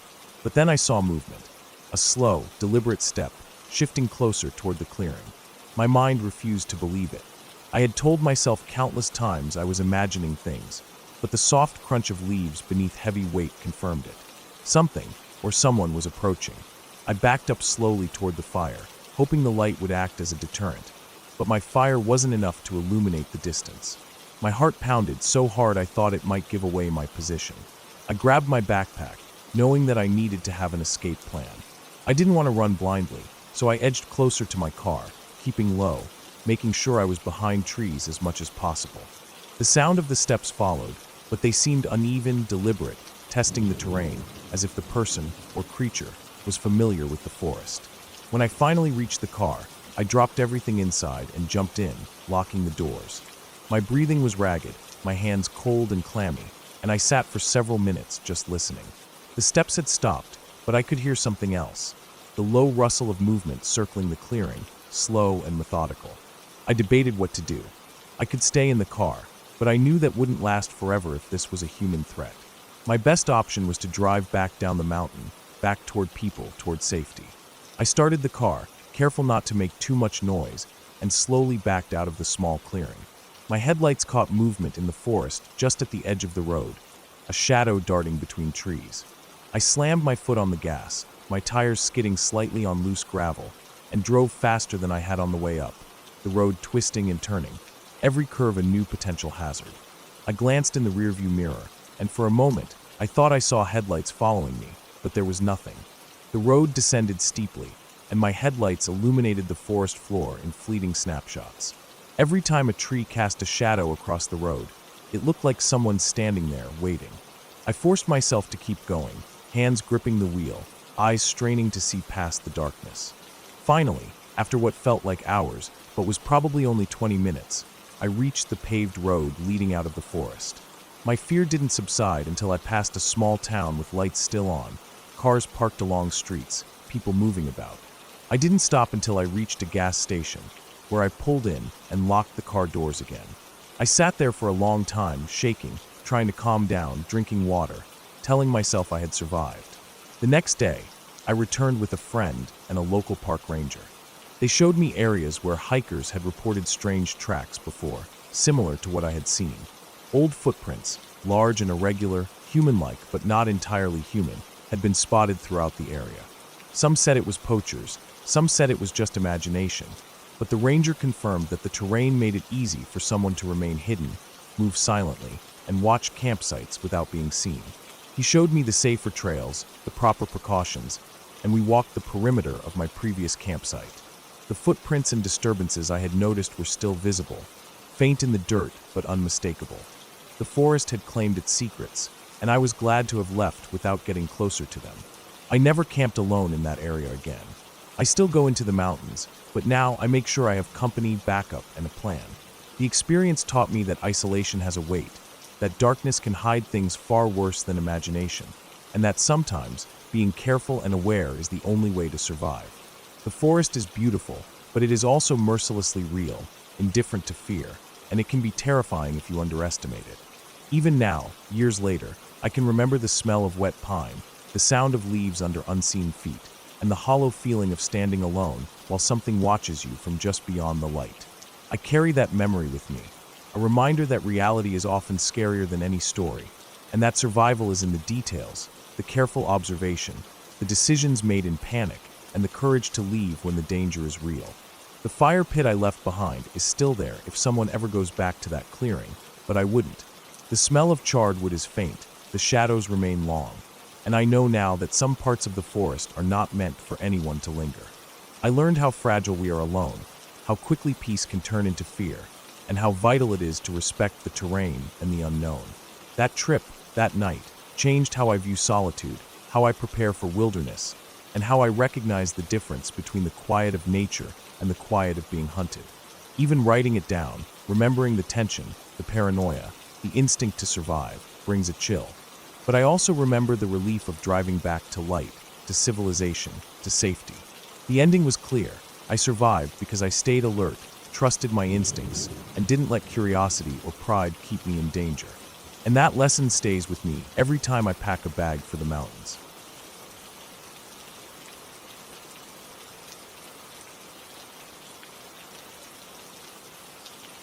The night was colder than I expected when I arrived at the edge of the forest, the kind of cold that sinks into your bones and makes your teeth chatter even when you move. I had planned this camping trip for weeks, wanting to get away from everything for a few days, to be completely alone with just the wilderness around me. I parked my car on the narrow dirt road and stepped out, the headlights cutting through the darkness, but only barely reaching the start of the trees. The wind rustled through the branches, carrying the smell of damp earth and decaying leaves. I could hear the faint sound of a stream somewhere deeper in the woods, and for a moment, it felt peaceful. But as soon as I started walking toward the clearing where I planned to set up my tent, a strange tightness settled in my chest, a feeling I couldn't shake no matter how much I told myself it was just the quiet playing tricks on me. I carried my backpack, heavy with supplies, and a small bag with food and water. I chose a clearing that seemed open enough, a small circle surrounded by thick pines. I set up my tent as quickly as I could, wanting the security of walls between me and whatever could be out there. By the time I finished, the sun had completely disappeared, leaving only a deep, unbroken darkness. The forest around me was alive with sounds. The snap of a branch, the scuttle of some small creature, the distant hoot of an owl. Each sound made me jump, my pulse quickening with every rustle in the underbrush. I tried to eat dinner, but I couldn't focus. Every time I lifted my spoon, I froze, thinking I heard someone or something moving near the tree-line. I told myself it was just deer or raccoons, normal animals that didn't care about me. But it didn't feel normal. The forest felt aware. I decided to explore a little before it got completely dark. I grabbed my flashlight, the beam narrow but cutting through the night, just enough to see roots and fallen branches. I moved slowly, listening to the crunch of leaves under my boots. The further I went, the quieter the forest became, almost eerily so. Then I noticed something strange, the footprints. At first, I thought it was just animal tracks, but as I followed them, it became clear they were not from any animal I recognized. They were too large and seemed to shift in size, as if whoever, or whatever, made them was walking in a strange, uneven pattern. I stopped and looked around, shining my flashlight over the ground, but I saw nothing. The hairs on the back of my neck stood up, and a cold sweat ran down my spine. I wanted to turn back, but my curiosity was stronger than my fear. I had to know what was making these tracks. I followed the prints deeper into the forest, past the clearing where I had left my tent behind. The trees grew thicker, and the underbrush became harder to move through. My flashlight flickered for a moment, and I cursed under my breath, checking the batteries. When I looked up, I realized I was completely disoriented. Everything looked the same shadows, the same twisted trees, the same patches of moonlight filtering through the canopy. I tried to retrace my steps, but every direction looked wrong. Panic began to rise in my chest, my breaths coming faster. I told myself to stay calm, to just pick one path and keep moving, but fear had a way of twisting every thought, making everything seem worse than it was. Then I heard it, a low, wet sound like heavy breathing coming from behind a large pine. I froze, straining to see, but the darkness swallowed everything beyond the beam of my flashlight. My hands trembled, gripping the flashlight as I slowly stepped backward, trying not to make any noise. The sound moved, sliding through the trees, and I realized it was following me. My stomach dropped, and adrenaline surged through me. I turned and ran, tripping over roots and sliding down a small slope, my flashlight bouncing ahead of me. The sounds of movement followed me, sometimes fast, sometimes slow, but always behind me. I didn't dare look back, knowing I didn't want to see what was there. I ran until I could no longer hear my own footsteps over the sound of my heartbeat pounding in my ears. Eventually, I stumbled into a small creek, the cold water soaking my shoes and pants. I paused, trying to catch my breath, and for a moment, I thought I had lost whatever was following me. I leaned against a tree, my mind racing. I had to get back to my tent, to something familiar, before it was too late. I tried to calm myself, whispering that it was probably just a deer or some other animal, but the sound I had heard was nothing like a deer, and it hadn't been alone. I moved cautiously along the creek, trying to keep track of the way I had come, but the forest seemed to stretch endlessly. Every sound made me jump, the snap of a branch, a rustle in the leaves, the splash of water as something moved ahead of me. I was soaked, cold, and exhausted, but I kept going, driven by the need to survive. After what felt like hours, I finally saw the faint outline of my tent through the trees. Relief surged through me, and I ran the last few yards, diving inside and zipping the door closed. I collapsed on the ground, shivering, listening to the forest around me. The breathing had stopped, but I didn't dare open the tent to check. I stayed awake for the rest of the night, flashlight in hand, eyes scanning the darkness beyond the tent walls. Morning came slowly, the sunlight piercing the trees in thin, golden streaks. I stepped outside cautiously, scanning the clearing for any signs of movement. The footprints from last night were gone, washed away by dew and the movement of small animals. I packed up my gear quickly, my hands still shaking, and decided to leave. As I walked back to my car, I stayed alert, watching the shadows between the trees. Every snap of a branch made me jump, every bird call set my nerves on edge. I didn't stop until I reached the dirt road, the sound of my car engine finally cutting through the tense silence. I drove away without looking back, the forest fading in my rearview mirror. Later, safe at home, I thought about what I had experienced. The fear I felt in the forest was raw and real, and I couldn't explain the footprints or the heavy breathing that had followed me. I realized that the wilderness was unpredictable and that animals, or perhaps people, could be closer and more dangerous than you expected. The forest was beautiful, but it was also unforgiving, and it demanded respect. I knew I would never forget that night, and that I would always be cautious when venturing into places where you are truly alone, where no one can hear you, and where the darkness hides more than just shadows. Even now, months later, I find myself double-checking the locks on my doors, imagining the forest at night, and remembering the sound that followed me. I learned that fear can sharpen your senses, but it can also trap you in your own mind. And sometimes the most terrifying moments are not about what you see, but what you hear, and what you know could be out there, just beyond your sight. The memory of that night stays with me, a constant reminder of how fragile our sense of safety is, and how quickly it can be stripped away when we are truly alone in the wilderness.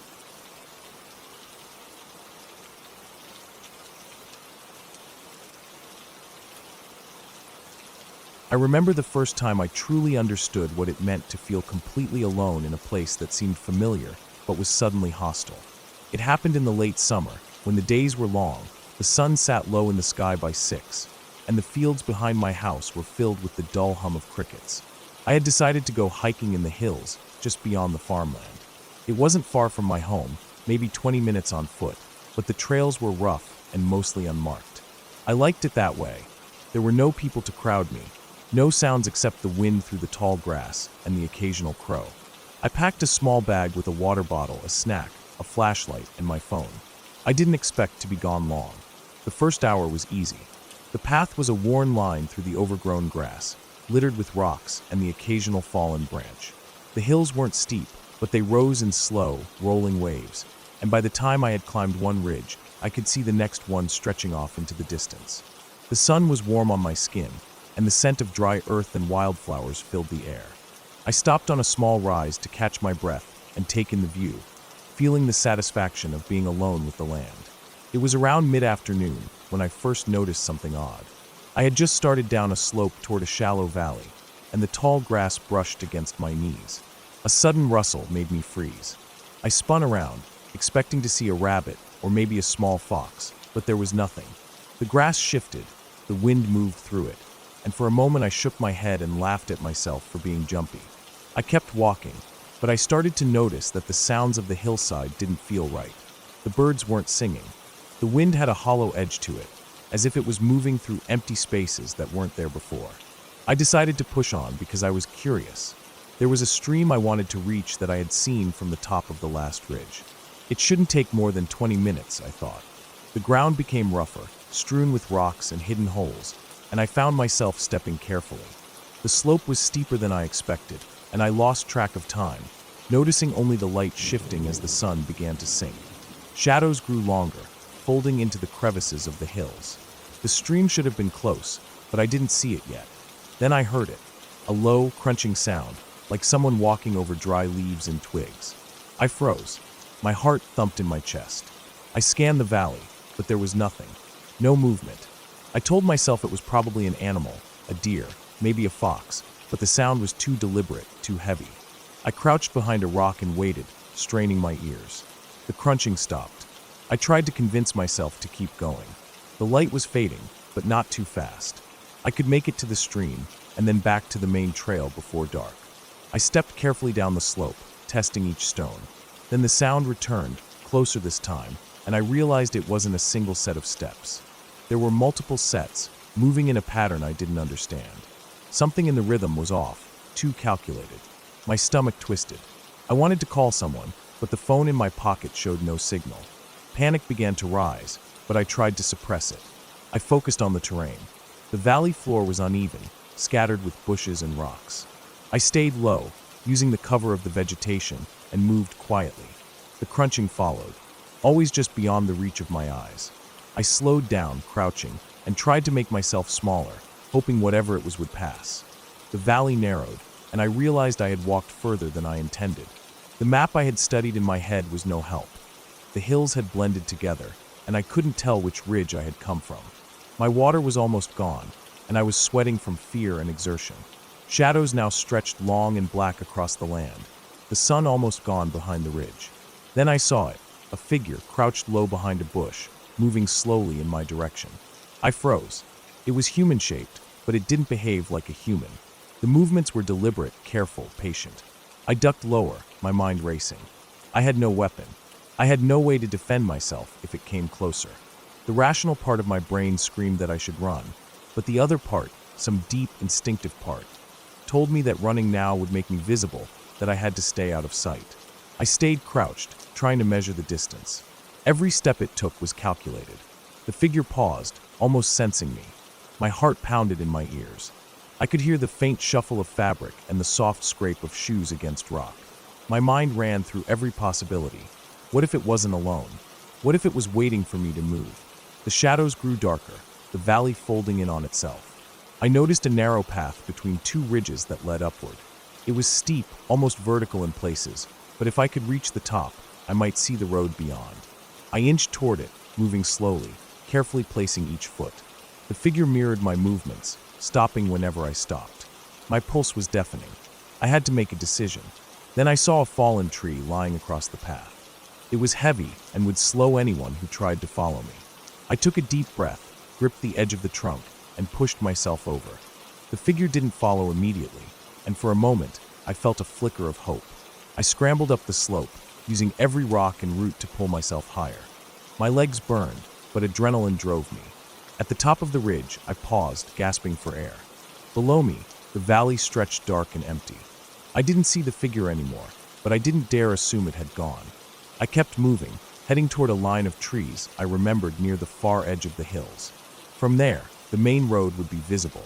My legs ached, my hands were scraped, but the thought of safety kept me going. Finally, I broke through the last ridge and saw the road. Headlights glimmered in the distance. Relief flooded me. I ran down the slope toward the road, stumbling over rocks and dirt, my clothes torn and dusty. The car slowed as I emerged, the driver staring at me with surprise. I didn't stop. I threw myself into the passenger seat, slammed the door, and we drove off. The figure never appeared again, and when I looked back, the valley seemed peaceful, empty, almost normal. That night, safe in my room, I replayed everything over and over. I couldn't explain who or what had been there, why it had followed me, or how close I had come to being trapped. I knew one thing. I had learned how fragile the sense of safety could be, how quickly the familiar could become hostile, and how important it was to trust instinct when every rational thought failed. I never went back to that valley, and I never hiked alone in unmarked hills again. But I remembered every detail, every sound, every shadow, because it was proof that fear, when real, is never abstract. It stays with you. It teaches you to move carefully, to see beyond what is visible, and to survive when the world suddenly becomes dangerous in ways you cannot predict. Even years later, whenever I drive past the hills, I catch myself looking for the shadows, the crunching of leaves, the figure that might still be out there. I never see it, and yet the memory is vivid. It shaped the way I move through the world, the way I think about isolation, about safety, about the strange quiet moments that can turn terrifying without warning. It taught me that survival is about observation, patience, and timing, and that sometimes the simplest act, like climbing over a fallen tree at the right moment, can mean the difference between safety and something far worse.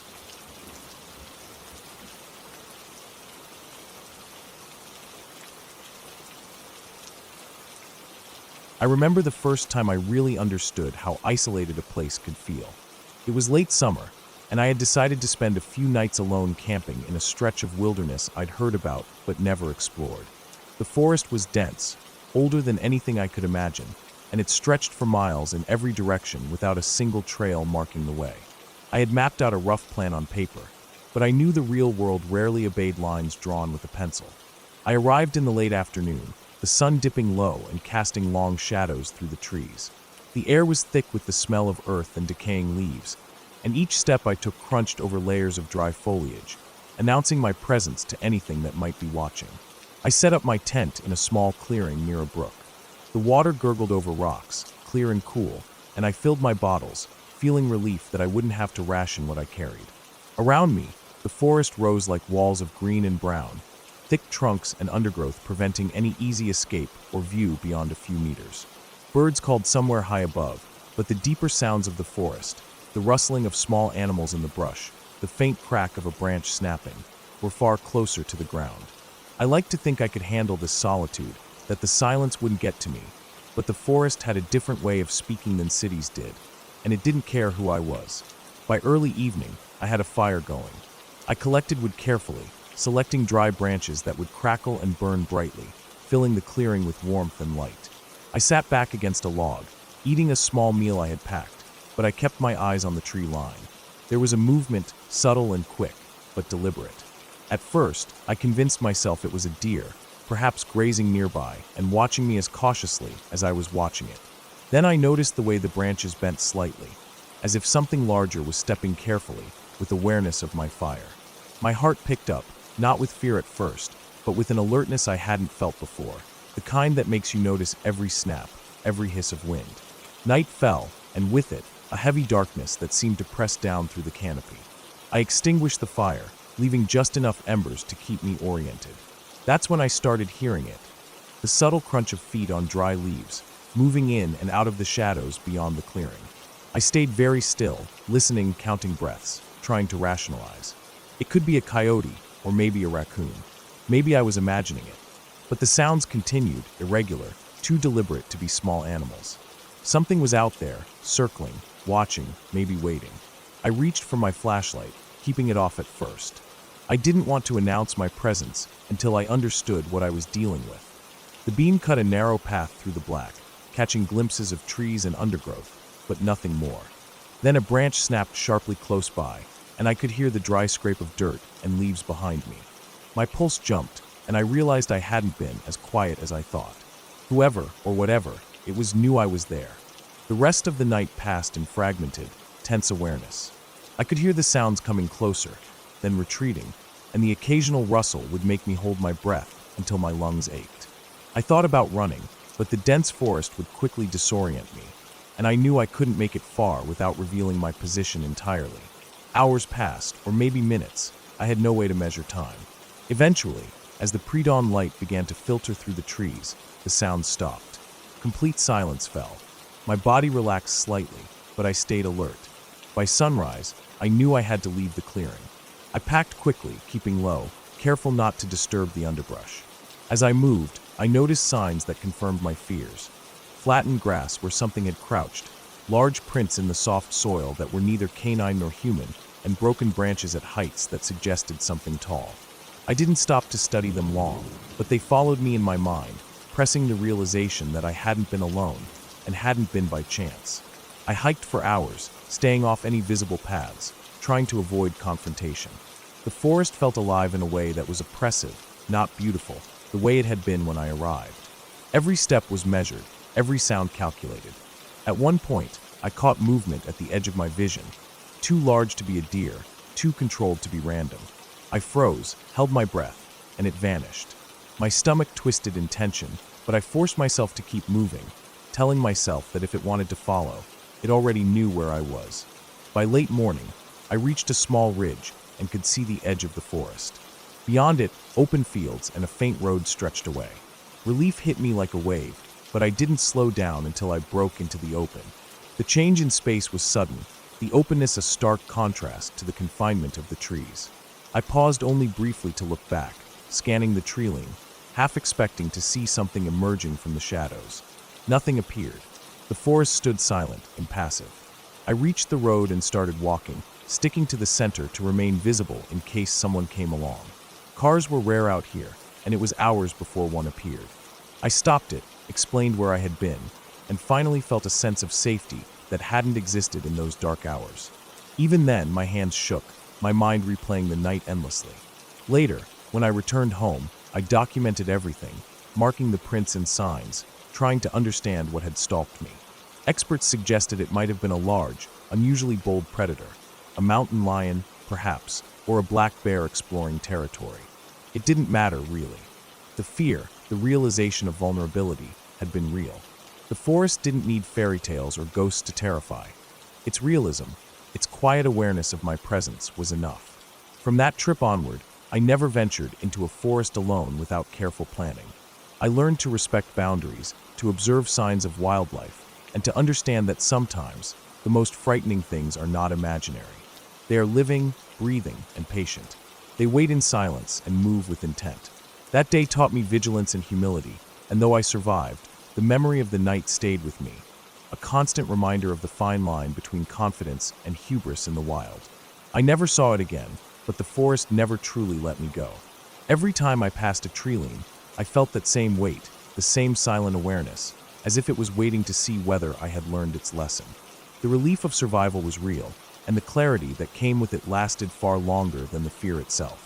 I returned to that wilderness several times after, never alone. Each time I was cautious, deliberate, respectful. I learned to recognize the signs of life beyond my own, the patterns of movement, the subtle indicators that someone, or something, was there. And while the initial terror never fully disappeared, it transformed into a deep, grounded understanding of my place in the world. I learned that fear, carefully observed and respected, could become wisdom. The forest, vast and silent, had taught me that lesson, and it was a gift I carried for the rest of my life.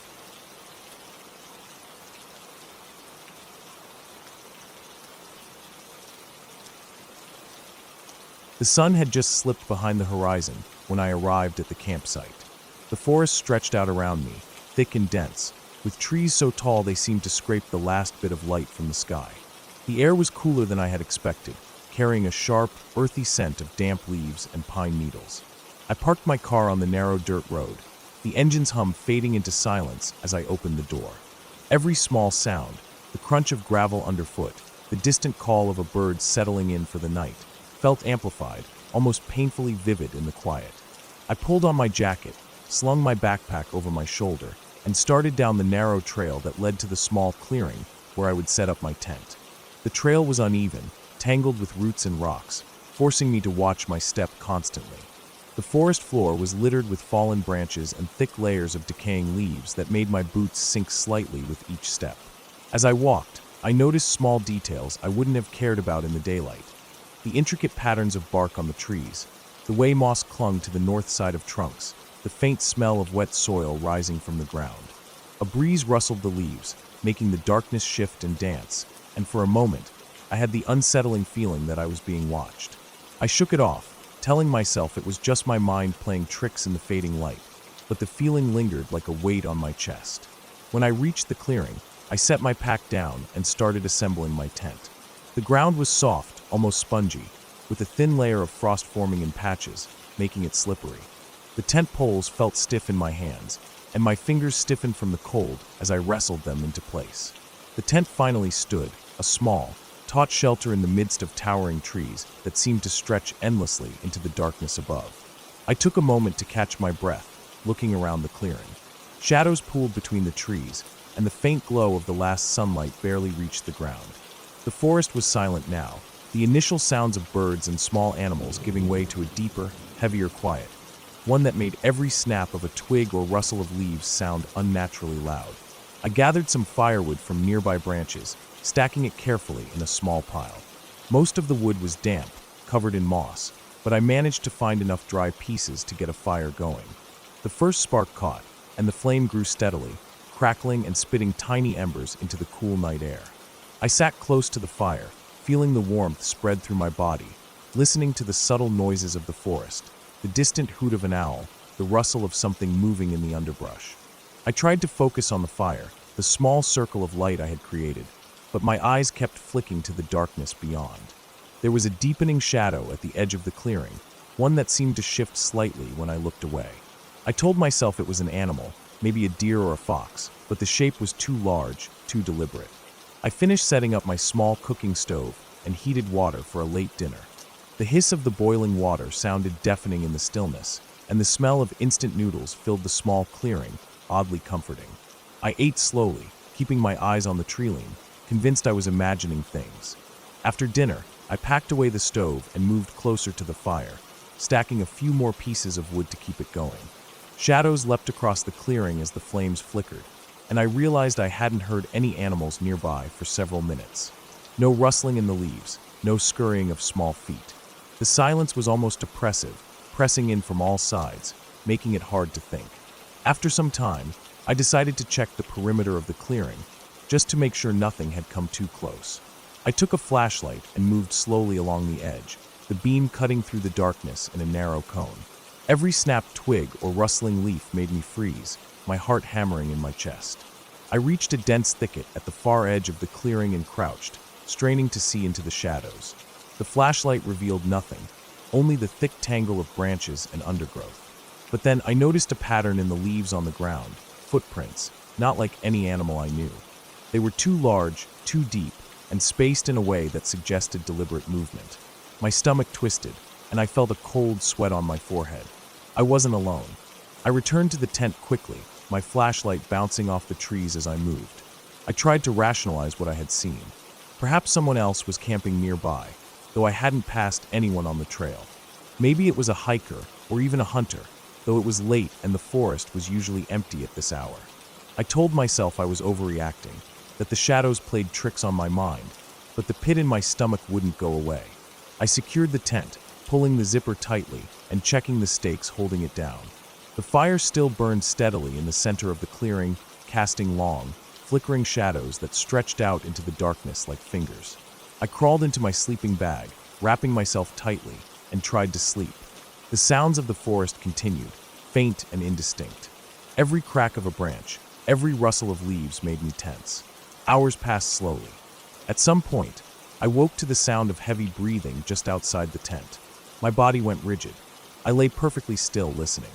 The sound moved slowly around the perimeter of the clearing, circling the fire, moving with deliberate caution. My mind raced, imagining the worst, an intruder, a wild animal, something I wasn't prepared for. The firelight flickered against the tent walls, and I could see the shadows of the trees dancing across the fabric. I forced myself to breathe slowly, trying to calm the pounding of my heart. When morning finally arrived, the forest looked completely different. The sun cast long beams through the trees, illuminating the frost on the ground and revealing every detail I had missed the night before. The footprints I had noticed were clearer now, leading away from the clearing into the denser parts of the forest. They were human, large boots, and they hadn't been there when I first arrived. My stomach sank as I realized how close someone, or something, had been to me during the night.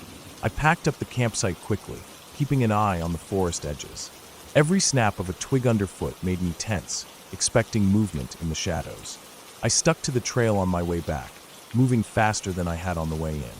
The forest felt alive in a new way, every sound magnified, every rustle of leaves making me flinch. When I finally reached the dirt road where I had parked my car, relief flooded through me. I didn't stop to look around. I climbed in, locked the doors, and started the engine.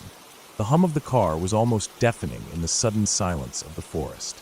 As I drove away, I kept glancing in the rearview mirror, half expecting to see someone standing at the edge of the trees. Back in the safety of my own home, I couldn't shake the memory of the footprints, the heavy breathing, and the shifting shadows of the clearing. I realized that the forest was not just a collection of trees and animals. It was a place where a single misstep, a moment of carelessness, could bring me into contact with something dangerous. I went through every precaution I should have taken, imagining how I might have been better prepared. But I also felt a strange sense of clarity, an understanding of how careful, observant, and respectful one needed to be in such a place. I never returned to that campsite. I never followed the trail again, and I made sure to warn anyone I knew who might venture into similar areas. The memory of that night stayed with me, not as a haunting, but as a reminder that the world could be unexpectedly dangerous, even in places that seemed calm and quiet. I learned to trust my instincts, to be cautious, and to never underestimate the quiet, patient presence of the forest. The fear I felt wasn't thrilling or supernatural. It was real, tangible, and it changed the way I approached the wilderness forever. Even now, years later, when I walk through familiar woods or camp in a safe, designated area, I feel a flicker of that same unease. The knowledge that just beyond the edge of light, in the deep shadows, something unknown could be moving. The lesson of that night stayed with me. Respect the wild, be alert, and never assume safety. It's not fear for fear's sake, but awareness, a careful, deliberate understanding of the world around me, where even a small misstep can have serious consequences. And in that way, I survived not by luck, but by learning to see and respect the danger, even when it was hidden in the dark. The experience shaped the way I approached the outdoors from then on. I invested in better equipment, researched areas before visiting, and never ignored that instinctual sense of being watched or uneasy. I became methodical in setting up campsites, checking the surroundings, noting every detail that could indicate the presence of another person, animal, or hazard. Over time, I could move through the woods with confidence, but the memory of that night remained sharp, a constant reminder of the thin line between calm and danger. I never discovered who, or what, was circling the clearing that night. There was no confrontation, no proof beyond the footprints and the sound of heavy breathing. But the clarity I gained from the experience was profound. I learned that fear, grounded in reality, is a tool, not a weakness. It teaches vigilance, patience, and respect. I survived that night because I stayed observant, cautious, and calm, and those lessons continued to guide me through countless other trips into the wilderness. The forest, once a place of wonder and beauty, became a place of careful observation and respect, a reminder that the world is larger and more complex than we often realize, and that survival depends on attention, preparation, and humility. I still think about that campsite often, not with terror, but with the weight of knowledge. The fear I felt was real, but it taught me something lasting. It showed me that the wilderness has rules we cannot ignore, and that every shadow, every sound, Every